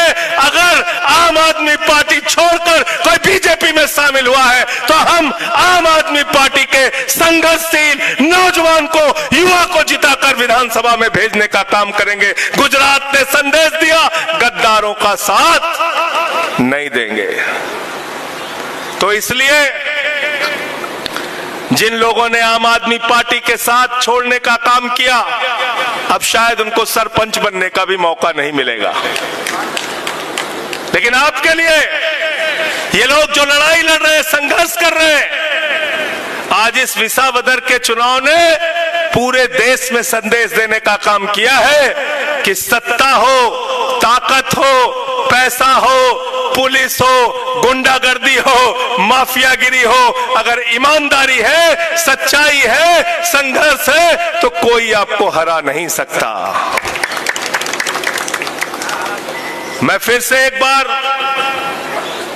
आपकी मांगों का पूरी तरीके से समर्थन करता हूं। मुझे आज लखनऊ के कार्यक्रम में रहना था। पार्टी के राष्ट्रीय अध्यक्ष, दिल्ली के पूर्व मुख्यमंत्री आदरणीय अरविंद केजरीवाल जी ने कहा आपको जाना है। जूनागढ़ के एक गांव में कार्यक्रम है, प्रवीण राम जी की पदयात्रा समाप्त हो रही है, उसमें सम्मिलित होना है और हमारा संदेश पहुंचाना है। अरविंद केजरीवाल जी का संदेश है आपके लिए, पार्टी के लिए, किसानों के हर संघर्ष में, हर लड़ाई में, नौजवानों के हर संघर्ष और लड़ाई में, गुजरात के हर मुद्दे के साथ अरविंद केजरीवाल और आम आदमी पार्टी खड़ी है। चिंता मत करना, आपको अपने हाथ से अपना भविष्य लिखना है। बहुत बहुत शुक्रिया। तो बड़ी करी दीदी। घेड़ बचावोनी लड़ाई भाई श्री प्रवीणभाई रामे शुरुआत करी। 14 દિવસ સુધી ગેડના પ્રશ્નોને વાચા આપવા માટેથી ક્યાંક ને ક્યાંક પદયાત્રાનું આયોજન કરવામાં આવ્યું। યાત્રાને કોઈના કોઈ લોકોએ રોકવાના પ્રયત્ન કર્યા, પરંતુ મજબૂતાઈથી પ્રવીણભાઈ રામ અને પ્રદેશ નેતૃત્વ સાથે રહી અને 14 દિવસની આ યાત્રા પૂર્ણ કરી। આજે વધારે વિશેષ વાત આપણા મુખ્ય નેતાઓ કરશે, પરંતુ જે મહત્વની વાત ટૂંકમાં હું કરવા આવ્યો છું કે આજ એ જ ગ્રાઉન્ડ છે જે આજથી 1 વર્ષ પહેલા આ ગેડના મુદ્દે સભાનું આયોજન કરવામાં આવ્યું। ત્યાર પછી આ વિસ્તારમાં ગેડના મુદ્દે કોઈએ પ્રશ્ન ન ઉઠાવ્યો। ફરી એક વખત પ્રવીણ રામને વિચાર આવ્યો કે 14 દિવસ પગયાત્રા કરવી છે, પરંતુ ગેડના પ્રશ્નોનું નિરાકરણ લાવવું છે। દોસ્તો, પીડા એ વાતની છે કે સત્તામાં બેઠેલા નેતાઓને ગેડની પીડા તો નથી દેખાતી, ઘેડના ખેડૂતો ખેતી છોડી અને આ જગતનો બાપ કોઈના કારખાનાનો મજૂર બને છે, આ દેખાતું નથી. પરંતુ દુઃખ સાથે કહું, અમારા ભાઈ પ્રવીણ રામના પગમાં પડેલા સાલા પણ ભ્રષ્ટ ભાજપના નેતાને દેખાણા નથી. આપણી વચ્ચે ભાઈ શ્રી પ્રવીણભાઈ રામ ઉપસ્થિત થયા છે, ત્યારે જોરદાર તાળીઓથી પ્રવીણભાઈ રામનું સ્વાગત કરીએ. તમારા બધાનો જુસ્સો અને તમારો પ્રેમ એ માણસની તાકાત છે. અને આજે નાદુરસ્ત તબિયત હોવા છતાં પણ આ લડાઈને અંત સુધી પહોંચાડવાનું કામ પ્રવીણભાઈએ કર્યું છે. પધારો પ્રવીણભાઈ. આવનાર સમયમાં આ 14 દિવસની લડાઈ માત્ર નહીં. પધારો પ્રવીણભાઈ. જોરદાર તાળીઓથી પ્રવીણભાઈને ફરી વખત વધાવીએ. માન્ય પ્રવીણભાઈ નું સ્વાગત ગોપાલભાઈ, સંજયસિંહજી, સુદાનભાઈ કરી રહ્યા છે. ખરેખર ખૂબ રાજીપો વ્યક્ત કરું છું કે આપણા પરિવારમાંથી આવતો વ્યક્તિ, અહીંયા સ્ટેજ પર બેઠેલા કોઈ પણ એવા વ્યક્તિ નથી જેના બાપ દાદા મંત્રી સંત્રી હતા. બધા ગરીબ પરિવારમાંથી આવે છે, ખેડૂત પરિવારમાંથી આવે છે. અને ભાજપને સારી રીતે ખબર છે કે જ્યારે અમારો ખેડૂત જગતનો બાપ એક બની ગયો ત્યારે કોઈની તાકાત નથી કે એના અવાજને દબાવી શકે. આજે પણ હું તમને એ વાત કહેવા માટે આવ્યો છું કે જ્યારે ચૂંટણી આવે છે ત્યારે જ્ઞાતિ, જાતિ, ધર્મના વાડામાં વહેંચવામાં આવે છે. એક વખત ખેડૂત બનીને બહાર નીકળો, કોઈ પણ પૂછે કઈ જ્ઞાતિનો, કઈ જાતિનો, એને કહી દો કે મારો સમાજ ખેડૂત છે ને હું ખેડૂતની જાતિનો છું. જે દિવસે તમે મન બનાવી લેશો એ દિવસે કોઈ તાકાત એવી નથી કે કોઈ તંત્રની પાસે એવી તાકાત નથી કે આપણો અવાજ દબાવી શકે. આજકાલ ઘણા બધા આપણે જોઈએ છીએ ભાજપ દ્વારા જ્યારથી પદયાત્રાની શરૂઆત થઈ ત્યારથી 1400 કરોડ રૂપિયા, 1500 કરોડ રૂપિયા, 1600 કરોડ રૂપિયા, વિધાનસભામાં કઈક આંકડા અલગ આપે છે, રોડ પર કઈક અલગ આંકડા આપે છે, અને જ્યારે પ્રેસ કોન્ફરન્સ કરે છે ત્યારે પણ અલગ આંકડાઓ આપે છે. અમારા ઘેડના ખેડૂતોની માંગ એ છે માત્ર પ્રેસ કોન્ફરન્સમાં વિધાનસભામાં આંકડા આપવાનું બંધ કરો, અહીંયા પ્રશ્નનું નિરાકરણ લાવવાનું ચાલુ કરો. નાણાં વિભાગ દ્વારા મંજૂરી આપવામાં નથી આવી હજુ સુધી. આવી તો ભૂતકાળમાં પણ આંકડાકીય માહિતી આપી અને ખેડૂતોને આંકડાકીય માયાજાળમાં ફસાવવાનું કોઈએ કામ કર્યું હોય તો ભ્રષ્ટ ભાજપના નેતાઓએ કર્યું છે. આ વખતે અમારો ખેડૂત એક બન્યો. ઘેડ બચાવવા માટે ઘર ઘરથી એક જ અવાજ છે, ઘેડને બચાવવાની લડાઈ અંતિમ તબક્કા સુધી લડવાની છે, ચાહે પરિણામ જે આવવું હોય તે આવે. ઘણા બધા લોકોને એવું થાય છે કે આમ આદમી પાર્ટીના નેતાઓથી માન્ય પ્રવીણભાઈ રામ એક 35 વર્ષનો યુવાન નીકળ્યો, શું ફેર પડવાનો છે? અરે 35 વર્ષનો યુવાન તે દિવસે 23 વર્ષની ઉંમરે ભગતસિંહ શહીદ થયા હતા ને તે દિવસે આઝાદી માટેની લડાઈ હતી. અમે એ ભૂમિ પરથી આવીએ છીએ જ્યાં મહાત્મા ગાંધીનો જન્મ થયો. સરદાર પટેલના ગુજરાતમાંથી આહવાન કરીએ છીએ ભાજપને કે અમારા જગતના બાપને છંછેડવાનો અને દબાવવાની કોશિશ હવે નહીં કરતા. હવે અમારી સહન શક્તિનો અંત આવી ગયો છે, જેવી સ્પ્રિંગ સટકે ને એવી રીતે આ ખેડૂતો બહાર નીકળવાના છે. જ્યારે જ્યારે સભાઓ થાય, હમણાં એક નવો ટ્રેન્ડ ચાલુ થયો સુદાનભાઈ, સભા હોય સવાલ કરવો છે. પ્રવીણભાઈ ને સવાલ કરો, મનોજભાઈ ને, ઈશુભાઈ ને, ગોપાલભાઈ આવ્યા તો કેટલાય ને તેવું થયું ન્યાય જઈએ, ફસાઈ ગયા. સવાલ આમ આદમી પાર્ટીના નેતાને આયોજન પૂર્વક કરવામાં આવે છે અને અહીંયાથી કહીએ છીએ સવાલના જવાબ આપવાની પૂર્ણ તૈયારી છે, પણ હું તો કેદુરનો રાહ જોઉં છું, મારી સભામાં કોઈ આવતું જ નથી. આજે જાહેર આમંત્રણ આપું છું કે જેનામાં ખરેખર પ્રમાણિકતા હોય, ભાજપ કોંગ્રેસનો હાથો બનીને કામ ન કરવું હોય એવા વ્યક્તિને પ્રમાણિકતાથી કોઈ પણ સવાલ કરવો હોય, આમ આદમી પાર્ટીનો મંચ એના જવાબ આપવા તૈયાર છે. પેલા CR પાટીલને 2 દિવસ પહેલા એક પત્રકારે સવાલ કર્યો તો સવાલનો જવાબ એવો આપ્યો કે એક બાજુ આવો ને પછી જવાબ આપું છું કે. તો બીજો સવાલ નથી થતો કોઈથી. પત્રકારને એવું કહ્યું કે તમે એકલા મળો પછી જવાબ આપું. અરે હું એ સુધી કહું છું કે મુખ્યમંત્રીને વડોદરાની સભાની અંદર હરણી બોટકાંડની અંદર જે પીડિત પરિવાર છે, જેને પોતાના સ્વજન ગુમાવ્યા છે, એ બહેનો જ્યારે સવાલ કરવા ગઈ એને ઢસડીને પોલીસની વાનમાં નાખી દેવાનું કોઈએ કામ કર્યું હોય તો ભાજપના નેતાઓએ કર્યું છે. અરે દેશની સુરક્ષા માટે થઈ અને બોર્ડર ઉપર જે શહીદ થયા, હામી સાથીએ જે સૈનિકોએ ગોળીઓ ખાધી છે, તિરંગામાં લપેટાઈને જેની લાશ આવી છે, એની વીર વધુને ગાંધીનગરમાં સવાલ કરતી રોકવામાં આવી. એ વીર વધુઓને ગાંધીનગરની બજારમાં ઢસડવાનું કોઈએ કામ કર્યું હોય તો નમાલી નપાણી ભાજપ સરકારે કામ કર્યું છે. દોસ્તો, આજે ગુજરાતમાં જવાન પણ રોડ પર છે, સૈનિકો પણ રોડ પર છે, સૈનિકોએ પણ આંદોલનનો માર્ગ અપનાવ્યો છે. ત્યારે હું તમામ ખેડૂતોને વિનંતી કરવા આવ્યો છું કે ખેડૂતોના હિત માટે થઈ 35 વર્ષ સુધી સાગરભાઈએ યોગદાન આપ્યું. ખેડૂતોના હિત માટે થઈ ઈસુદાનભાઈએ સારામાં સારા પગારવાળી નોકરી છોડી અને અહીંયા મેદાનમાં ઉતરી પડ્યા. ખેડૂતોના હિત માટે થઈ ગોપાલભાઈ ઇટાલિયા બે નોકરીને લાત મારીને આપણી વચ્ચે આવ્યા છે. ચૂંટણી આવે ત્યારે ઓળખજો આપણો કોણ છે ને પારકો કોણ છે. આ એ જ જગ્યા છે. અહીંના સાંસદે આવીને કહ્યું હતું કે કાયમી ધોરણે હું આ પ્રશ્નનું ઘેડની સમસ્યાનું નિરાકરણ લાવીશ. આજ દિવસ સુધી સાંસદ ફરી વખત એ મુદ્દે બોલવા નથી આવ્યા, જવાબ આપવા નથી આવ્યા. મારી વાત એટલી જ છે, અમારે આ મુદ્દે રાજકારણ નથી કરવું. ઘેડના પ્રશ્નનું નિરાકરણ લાવો ને અમારા જગતના બાપને બચાવવા માટે સરકાર આગળ આવે. આજે આ મંચ પરથી કહીએ છીએ કે ઘેડના પ્રશ્નનું નિરાકરણ જો ભારતીય જનતા પાર્ટીની સરકાર લાવે છે, કાયમી ધોરણે રાજુ કરપડા એના વખાણ કરવા તૈયાર છે. તાકાત હોય તો આવી જાવ મેદાનમાં.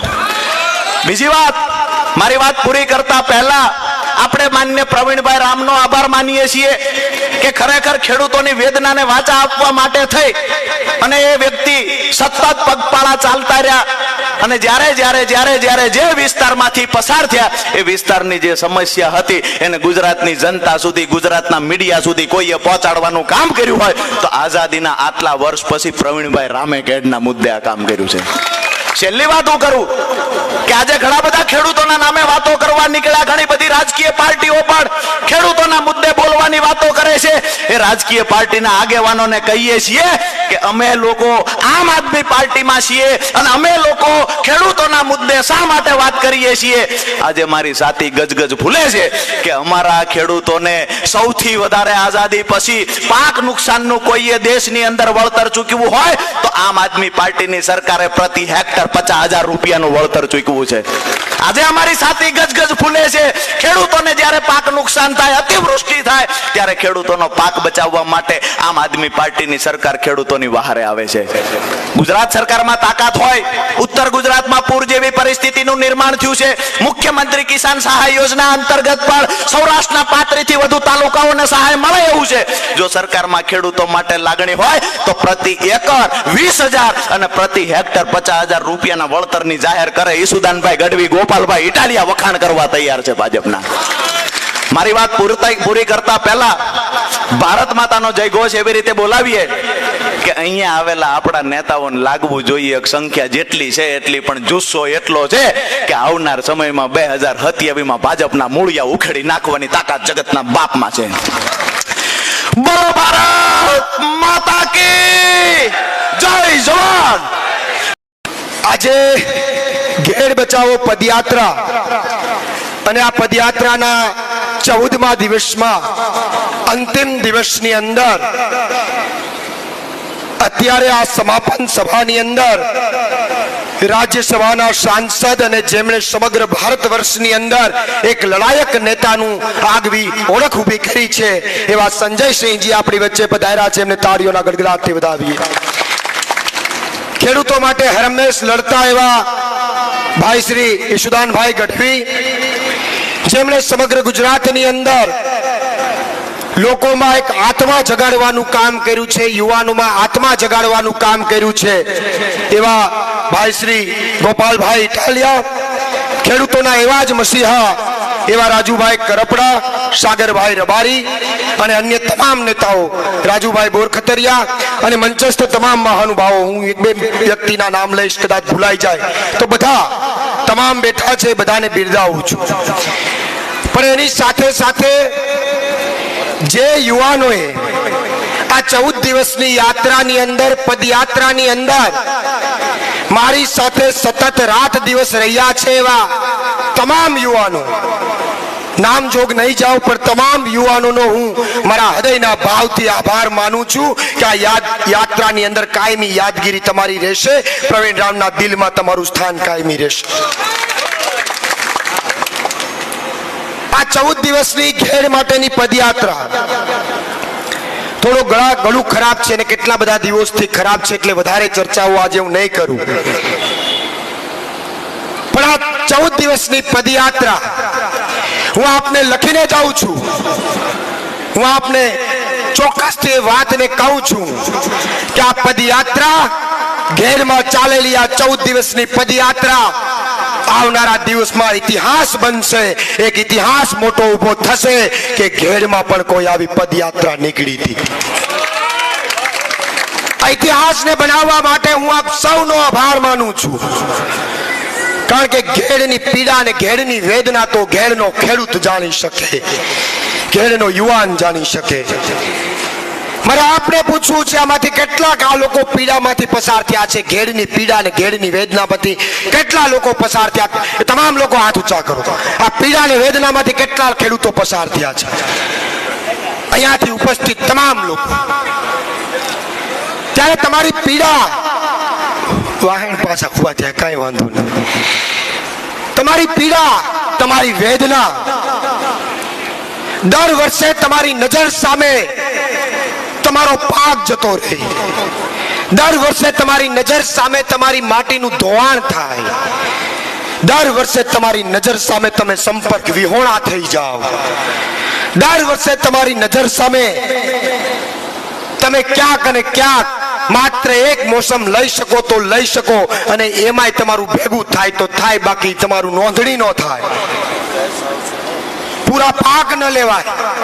આવી અનેક સમસ્યાઓ, અનેક પ્રશ્નો, અનેક વેદના, એને વાચા આપવા માટે 14 દિવસ સુધી હું તમારી વચ્ચે આવ્યો, તમારો બનીને રહ્યો, તમારો ભાઈ બનીને રહ્યો, તમારો દીકરો બનીને રહ્યો.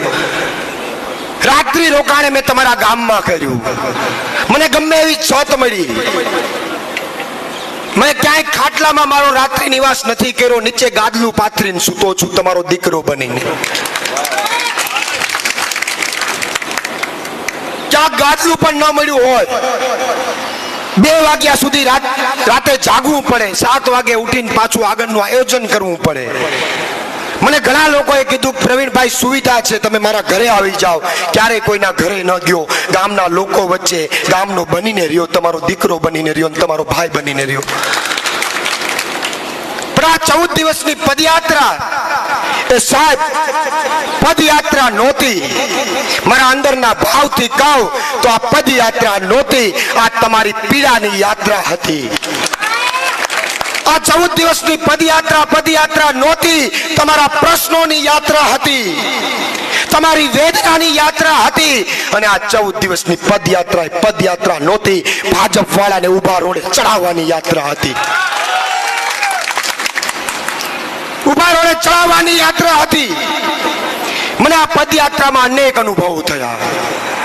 કદાચ ભલે આજે મને થાક લાગ્યો, 2-3 કલાક પહેલા મને ચક્કર આવ્યા, પણ કાલથી મને ગમશે પણ નહીં કે હું લોકોની વચ્ચે નથી, ઘેડમાં નથી, ઘેડના ગામડાઓમાં નથી. અને મારી સાથે જેટલા લોકો ફરતા હતા એની અત્યારે એ પણ ચિંતા છે કે કાલે યાદ આવશે. ભલે થાક લાગ્યો પણ કાલે યાદ આવશે. કાલે ક્યાંક ને ક્યાંક એવું લાગશે, સૂનું લાગશે કે આજે ક્યાં સભા છે. પણ આ પદયાત્રાની અંદર હું વાત આપને કરું કે મને તમારો પ્રેમ ખૂબ મળ્યો, તમારા આશીર્વાદ ખૂબ મળ્યા. એક ગામડે મને વડીલોએ મારા માથા ઉપર આશીર્વાદ આપ્યા. અરે માતાઓએ, બહેનોએ મારા માથા ઉપર હાથ મૂકી અને મને મારી સામે કોઈ તાકાત જીતી ન શકે એવા આશીર્વાદ તમામ માતાઓએ, બહેનોએ મને આપ્યા. અરે વાતને હું ભૂલી નહીં શકું કે ઘેડના ગામડાઓની નાની નાની દીકરીઓએ મારા દુખણા લીધા, પ્રેમથી દુખણા લીધા, મારા ઓવારણા લીધા. અરે વાતને હું ભૂલી નહીં શકું કે ઘેડના ગામડાના નાના નાના બાળકો પ્રવીણ રામી ગામમાં જાય તો 3-3, 4-4 દિવસ સુધી મારા ભેગા હાલતા થઈ જાય. એનો પ્રેમ હું ક્યારેય ભૂલી નહીં શકું. અને આ પ્રેમ પ્રેમ જ્યારે ઘેરનો મને મળ્યો છે, માતાઓ બહેનોનો પ્રેમ મળ્યો છે, અને નાના નાના બાળકોના અને નાની દીકરીઓના આશીર્વાદ મળ્યા છે, ત્યારે ભાજપની સલ્તનતને કહેવા માંગુ કે તમારામાં તાકાત હોય એટલી તાકાત અજમાવો, તમારાના કાંડામાં બળ હોય એટલું બળ અજમાવો. પ્રવીણ રામ તમારી સામે મોરે મોરો આપવા તૈયાર છે. તમારી સામે મોરો મોરો આપવા હું તૈયાર છું. હું તમારી વચ્ચે આવ્યો તો તમારી પીડા ને વેદના ને જોવા ને સમજવા. મેં ઘણા બધા અનુભવો તમારી વચ્ચે આવીને કર્યા. પંચાળાથી ચાલુ થયો આ પદયાત્રાને હું સફળ માનું છું, અને એટલા માટે સાહેબ સફળ થાય કે પંચાળાથી ભગવાન શ્રી રામના દર્શન કરીને ભગવાન 14 વર્ષ સુધી પદયાત્રા કરતા હોય તો એમાંથી પ્રેરણા લઈ અને મેં 14 દિવસની પદયાત્રા કરી, એટલે આ પદયાત્રા સફળ થઈ છે. મેં ભગવાન નીલકંઠ વર્ણીના દર્શન કરી અને આ પદયાત્રા શરૂ કરી, એના કારણે આ પદયાત્રા સફળ થઈ છે. અને મેં અંતમાં મઠડા સોનલમાના દર્શન કરી અને હું આ પદયાત્રા પૂર્ણ કરવાનો છું, એટલા માટે આ પદયાત્રા સફળ થઈ છે. પણ આ પદયાત્રાની અંદર પંચાળાથી ચાલુ કર્યું, અખોદર ગયો, પારોદર ગયો, ઈસરા ગયો, ઈસરાથી ખમીદાણા ગયો, ટીટોડી ગયો, ત્યાંથી સુત્રેજ, સાંઢા, ખીરસરા, થલી, સરસાલી, કારેજ, આગળના ગામડાઓ બધા લેતા જઈએ, ચાખવા લઈએ, બામણવાળા, જરિયાવાળા, સીલ, દિવાસા, આત્રોલી, મેખડી, આજક, એની બાજુના આગળના આંકડાઓમાં જઈએ તો હરમા, હામરડું, ઘોડાદર, બગરું, હંટરપુર, બાથરોડ, ફુલરામા, ઓસા, ત્યાંથી પાદરડી, ઇન્દ્રાણા, બાલાગામથી આંબલિયાથી કોયલાણા, મટિયાણા, અને ત્યાંથી ફરતો ફરતો આજે અહીં બામણાસા આવ્યો છું, અને બામણાસાથી મઢડા જઈને યાત્રા પૂરી કરવાનો છું. આ દરેક ગામના જેના નામ બોલો એ ગામના તમામ વડીલો, તમામ યુવાનો કાયમી માટે આપને કહો કે તમે મને જે પ્રેમ આપ્યો છે, તમે મને જે લાગણી આપી છે, આ મંચ ઉપરથી કહો, પ્રવીણ રામ તમારી સાથે કાયમી મિત્ર રહેશે, પ્રવીણ રામ તમારી સાથે લાગણીના સંબંધોથી બંધાયેલો રહેશે. મને અનેક પ્રશ્નો અને પીડા તમારી વચ્ચેથી જાણવા મળી. સરસાલીમાં જઈએ તો ગોપાલભાઈ, ઈશુભાઈ, દિવાળી સુધી પાણી ચાલે, હેવાળ જામે, હાલવાનું નહીં, ધક્કો મારો એટલે ગામની બહાર નીકળો. આજુબાજુના ખેડૂતોના ધોવાણ થયા, પાક ફેલ થયો, બધું જોયું મેં મારી નજર સામે. અરે પાદરડી ગયો તો 2 વર્ષથી પુલ ન બને અને લોકો ટાયર ઉપર બેહીને બ્રિજ પસાર કરે. અરે લોકોને, ખેડૂતો તો છોડો, મહિલાઓને બ્રિજ પસાર કરવું પડે, મહિલાઓને ટાયર સાથે નાના બાળકને રાખી અને નદી પસાર કરવી પડે. બગસરામાં ગયો તો વાયા બની ગયા, 40 વર્ષથી વાયા બની ગયા, કોઈ પૂછવા ન આવે. કોયલાણામાંથી ઉભા રોડે ચડ્યો તો ખેડૂતના ખેતર જોઈ ન શકે એવી હાલત. આ બધી પીડાઓ, બધી વેદનાઓ મેં લખી તો છે, પણ મારા દિલમાં લખી છે સાહેબ, મારા દિલમાં આ વેદનાઓ લખી છે મેં.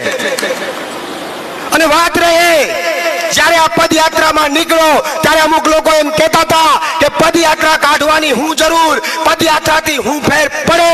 એને આ મંચ ઉપરથી જવાબ આપવા માંગુ કે પદયાત્રા લઈને નીકળો ને તો સરકારે બીજા દિવસે પ્રેસ કોન્ફરન્સ કરવી પડી, ઈ ફેર પડે. પદયાત્રા લઈને નીકળો તો વિધાનસભામાં ઘેર મુદ્દે ચર્ચા થાય, ઈ ફેર પડે.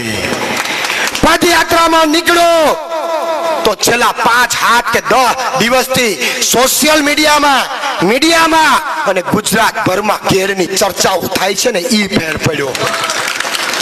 પદયાત્રામાં નીકળો એટલે પાદરડી જે બ્રિજ ને જે પુલિયાનું કામ છેલ્લા 2 વર્ષથી કોઈ નતું આવતું, ત્યાં જેવી મુલાકાત કરી અને બીજા દિવસે અધિકારીઓનો કાફલો આવ્યો, બીજા દિવસે અધિકારીઓનો કાફલો આવ્યો, 71 લાખ મંજૂર કર્યા, આ ફેર પડે. પદયાત્રામાં નીકળો, પાદરડીથી એક બ્રિજ પાસે લાકડા ભરાઈ ગયા, ત્યાંથી અધિકારીને ફોન કર્યો કે હું કરવાનું છે, ત્રીજા દિવસે લાકડા નીકળી ગયા, આ ફેર પડે. જેને એમ હતું કે પદયાત્રાથી હું ફેર પડે, અરે સાહેબ ઘેડમાં જાગૃતિ આવી છે અને ઘેડમાં ખેડૂતોનું ઘોડા પૂરું ઉમટ્યું છે. પણ ફેર તો ભાજપને કોંગ્રેસ વાળા પડી રહ્યો છે, એને પીડા ને વેદના ઉપડી છે. છેલ્લી એક વાત કે કુંવરજીભાઈ અને અર્જુનભાઈ મોઢવાડિયા આ બંને સ્ટેટમેન્ટ આપ્યા. પેલા તો એની વાતમાં ફેરફાર. કુંવરજીભાઈએ એવું કીધું કે 150 કરોડ, વિધાનસભામાં આંકડો આવ્યો 1530 કરોડ, બેયનો આંકડાનો ફેરફાર. વાત રહી બીજી, કુંવરજીભાઈ ને અર્જુનભાઈ એવું કીધું કે અમુક લોકો યાત્રા લઈને નીકળ્યા છે, જેને ઘેરના ઘરની ખબર નથી પડતી, એ લોકો યાત્રા લઈને નીકળ્યા છે. આ વિસ્તારના સાંસદ મનસુખભાઈ માંડવિયાએ બામણા સમાજ કીધું કે મોદીનો માણસ કોઈ ગેરંટી આપે તો એની ગેરંટી હોય, આવી ખોટી વાતો કરીને ગયા છે. ત્યારે ત્રણેય ભાજપના નેતાઓને આ મંચ પરથી પ્રવીણ રામ ચેલેન્જ આપે છે કે આવો, ઘેર માટે સારું કરવું હોય તો આવો. 139 કરોડ જે મંજૂર કર્યા ને, એમાં તમે એમ કહો છો કે 60% કામ થઈ ગયું, જંગ નદી સાફ કરવાનું. ત્રણેય નેતાઓ આવો, પ્રવીણ રામ તમારા ભેગો આવશે. હાલો જોવા જાય ક્યાં કામ થયું છે, હાલો જોવા જાય ક્યાં કામ થયું છે. માત્ર વાતો કરો છો, માત્ર ચર્ચાઓ કરો છો, કામ કઈ કરતા નથી. આ પદયાત્રામાં એને આપણને રોકવાના પ્રયત્ન કર્યા. મને ઘણા બધા, મને ગોપાલભાઈને અમે ગયા પ્રશ્નો પૂછે. અરે સાહેબ, અમને પ્રશ્ન પૂછવાની જરૂર નથી, તમારે તો જનતાના પ્રશ્નોનું નિરાકરણ કરવાની જરૂર છે. પણ આજે મારી વાતને પૂરી કરતા પહેલા એક વાત કહીને જાઉં છું. આ લડાઈ અટકવાની નથી, આ લડાઈ પૂરી થવાની નથી. આજે તમારી સામે જાહેર કરીને જાઉં છું કે તમારી પાસેથી જે પીડા અને વેદના મેં ભેગી કરી છે કાગળમાં, એ આવનારા 15 દિવસની અંદર આખે આખો થપ્પો હું સરકારની માથે નાખવાનો છું કે આ ઘેરની પીડા અને વેદના છે. તારીખ તમને જાહેર કરીશ. અને બીજો આગામી પ્રોગ્રામ જાહેર કરું છું કે મોટા મોટા ફાંકા મારે છે ને, 139 કરોડ 60% કામ પૂર્ણ. ઝાડવા કાપી નાખ્યા, ઝાડવા કપાઈને ક્યાં અટક્યા, કેટલી જગ્યાએ કાપ્યા, એ તો ઘેરના લોકોને ખબર છે. ત્યારે અહીંયાથી જાહેરાત કરું છું પ્રવીણ રામ કે આ પદયાત્રા પૂર્ણ કરીને વાત પૂરી થતી નથી. આગામી પ્રોગ્રામ મારો એ છે, આવનારા દિવસોમાં તમે જે 139 કરોડમાં 60-70% કામ પૂર્ણ કરવાની વાતો કરો છો, આવનારા સમયમાં અન્ય વાતો કરો છો, હું આવનારા દિવસોની અંદર નદીની આજુબાજુની યાત્રા કરીશ અને તમે હું કુંડાળા કર્યા એ બધા ખુલ્લા પાડી. આવનારા દિવસોમાં મારી યાત્રા ખેડમાં નદીના કાંઠે થાય. ક્યાં પુલ તૂટી ગયો, ક્યાં ધોવાણ થયું, ક્યાં બ્રિજ બન્યો નથી, કેટલા વર્ષોથી નથી બન્યો, ક્યાં આવા ટાયર વાળા બ્રિજ છે, આ બધી જગ્યાએ જઈને લાઈવ ન કરું તો પ્રવીણ રામ નહીં શકે. એટલે વિશેષ કોઈ ચર્ચા ન કરતા આગામી દિવસોમાં જ્યાં સુધી તમારું નિરાકરણ નહીં આવે ત્યાં સુધી લડતો રહીશ. આ જીવમાં, આ શરીરમાં જ્યાં સુધી પ્રાણ છે ત્યાં સુધી લડતો રહીશ. અને વાત રહી બીજી કે હું કહીને આવ્યો તો અમદાવાદની અંદર પણ જ્યારે ગોપાલભાઈનું વિસાવદર જીતા પછી ત્યાં કાર્યક્રમ હતો, ત્યારે કે ભાજપમાં ઇકોઝોન માટે હું કહીને આવ્યો હતો કે ભાજપમાં તાકાત હોય તો ગીરમાં ઇકોઝોન લગાડીને બતાવે. પ્રવીણ રામ છટ્ટાન બનીને ઊભો છે, લગાડીને બતાવે. તાલુકા જિલ્લામાં દોરા ન કરી દઉં તો પ્રવીણ રામ નહીં, એમ ઘેડમાં કહીને જાઉં છું કે ઘેડની અંદર જો આ સમસ્યાનું નિરાકરણ નહીં કરો તો આવનારા સમયમાં અહીંયા ભાજપને દોરું ન કરી નાખું તો પ્રવીણ રામ નહીં. છેલ્લી વાત, અહીંથી મારા શરીરમાં નબળાઈ છે, મારા શરીરમાં ફોલા છે, સાલા પડ્યા છે. અહીં મારી પદયાત્રા પૂર્ણ થતી નથી. અહીંથી હું આ સોનલમાં પહાણ જવાનો છું, મઢડા, અને મઢડા જવાનો છું. ત્યારે મને ટેકો આપવા, મારા શરીરની ઉર્જા પૂરી પાડવા આ બેઠેલો એક એક વ્યક્તિ મારી સાથે મઢડા સુધી આવે એવી તમને વિનંતી કરું છું. મઢડા એટલા માટે ત્યાં માતાજીના દર્શન કરવા છે, માતાજીની આરતી કરવી છે, અને આરતી કરવાની વાત હોય અને માતાજીના દર્શન કરવાની વાત હોય તો કામને મૂકો બાજુમાં. અહીંથી 3 કિલોમીટર જવાનું છે, 3 કિલોમીટર. બીજી વાતને મૂકો સાઈડમાં. માતાજીનું નામ પડ્યું છે, માતાજીના નામ ઉપર તમામ લોકોએ મઢડા આવવાનું છે, માતાજીના દર્શન કરવાના છે અને માતાજીની આરતી કરવાની છે. એટલી જ વાત સાથે મારી વાણીને વિરામ આપું છું. આભાર.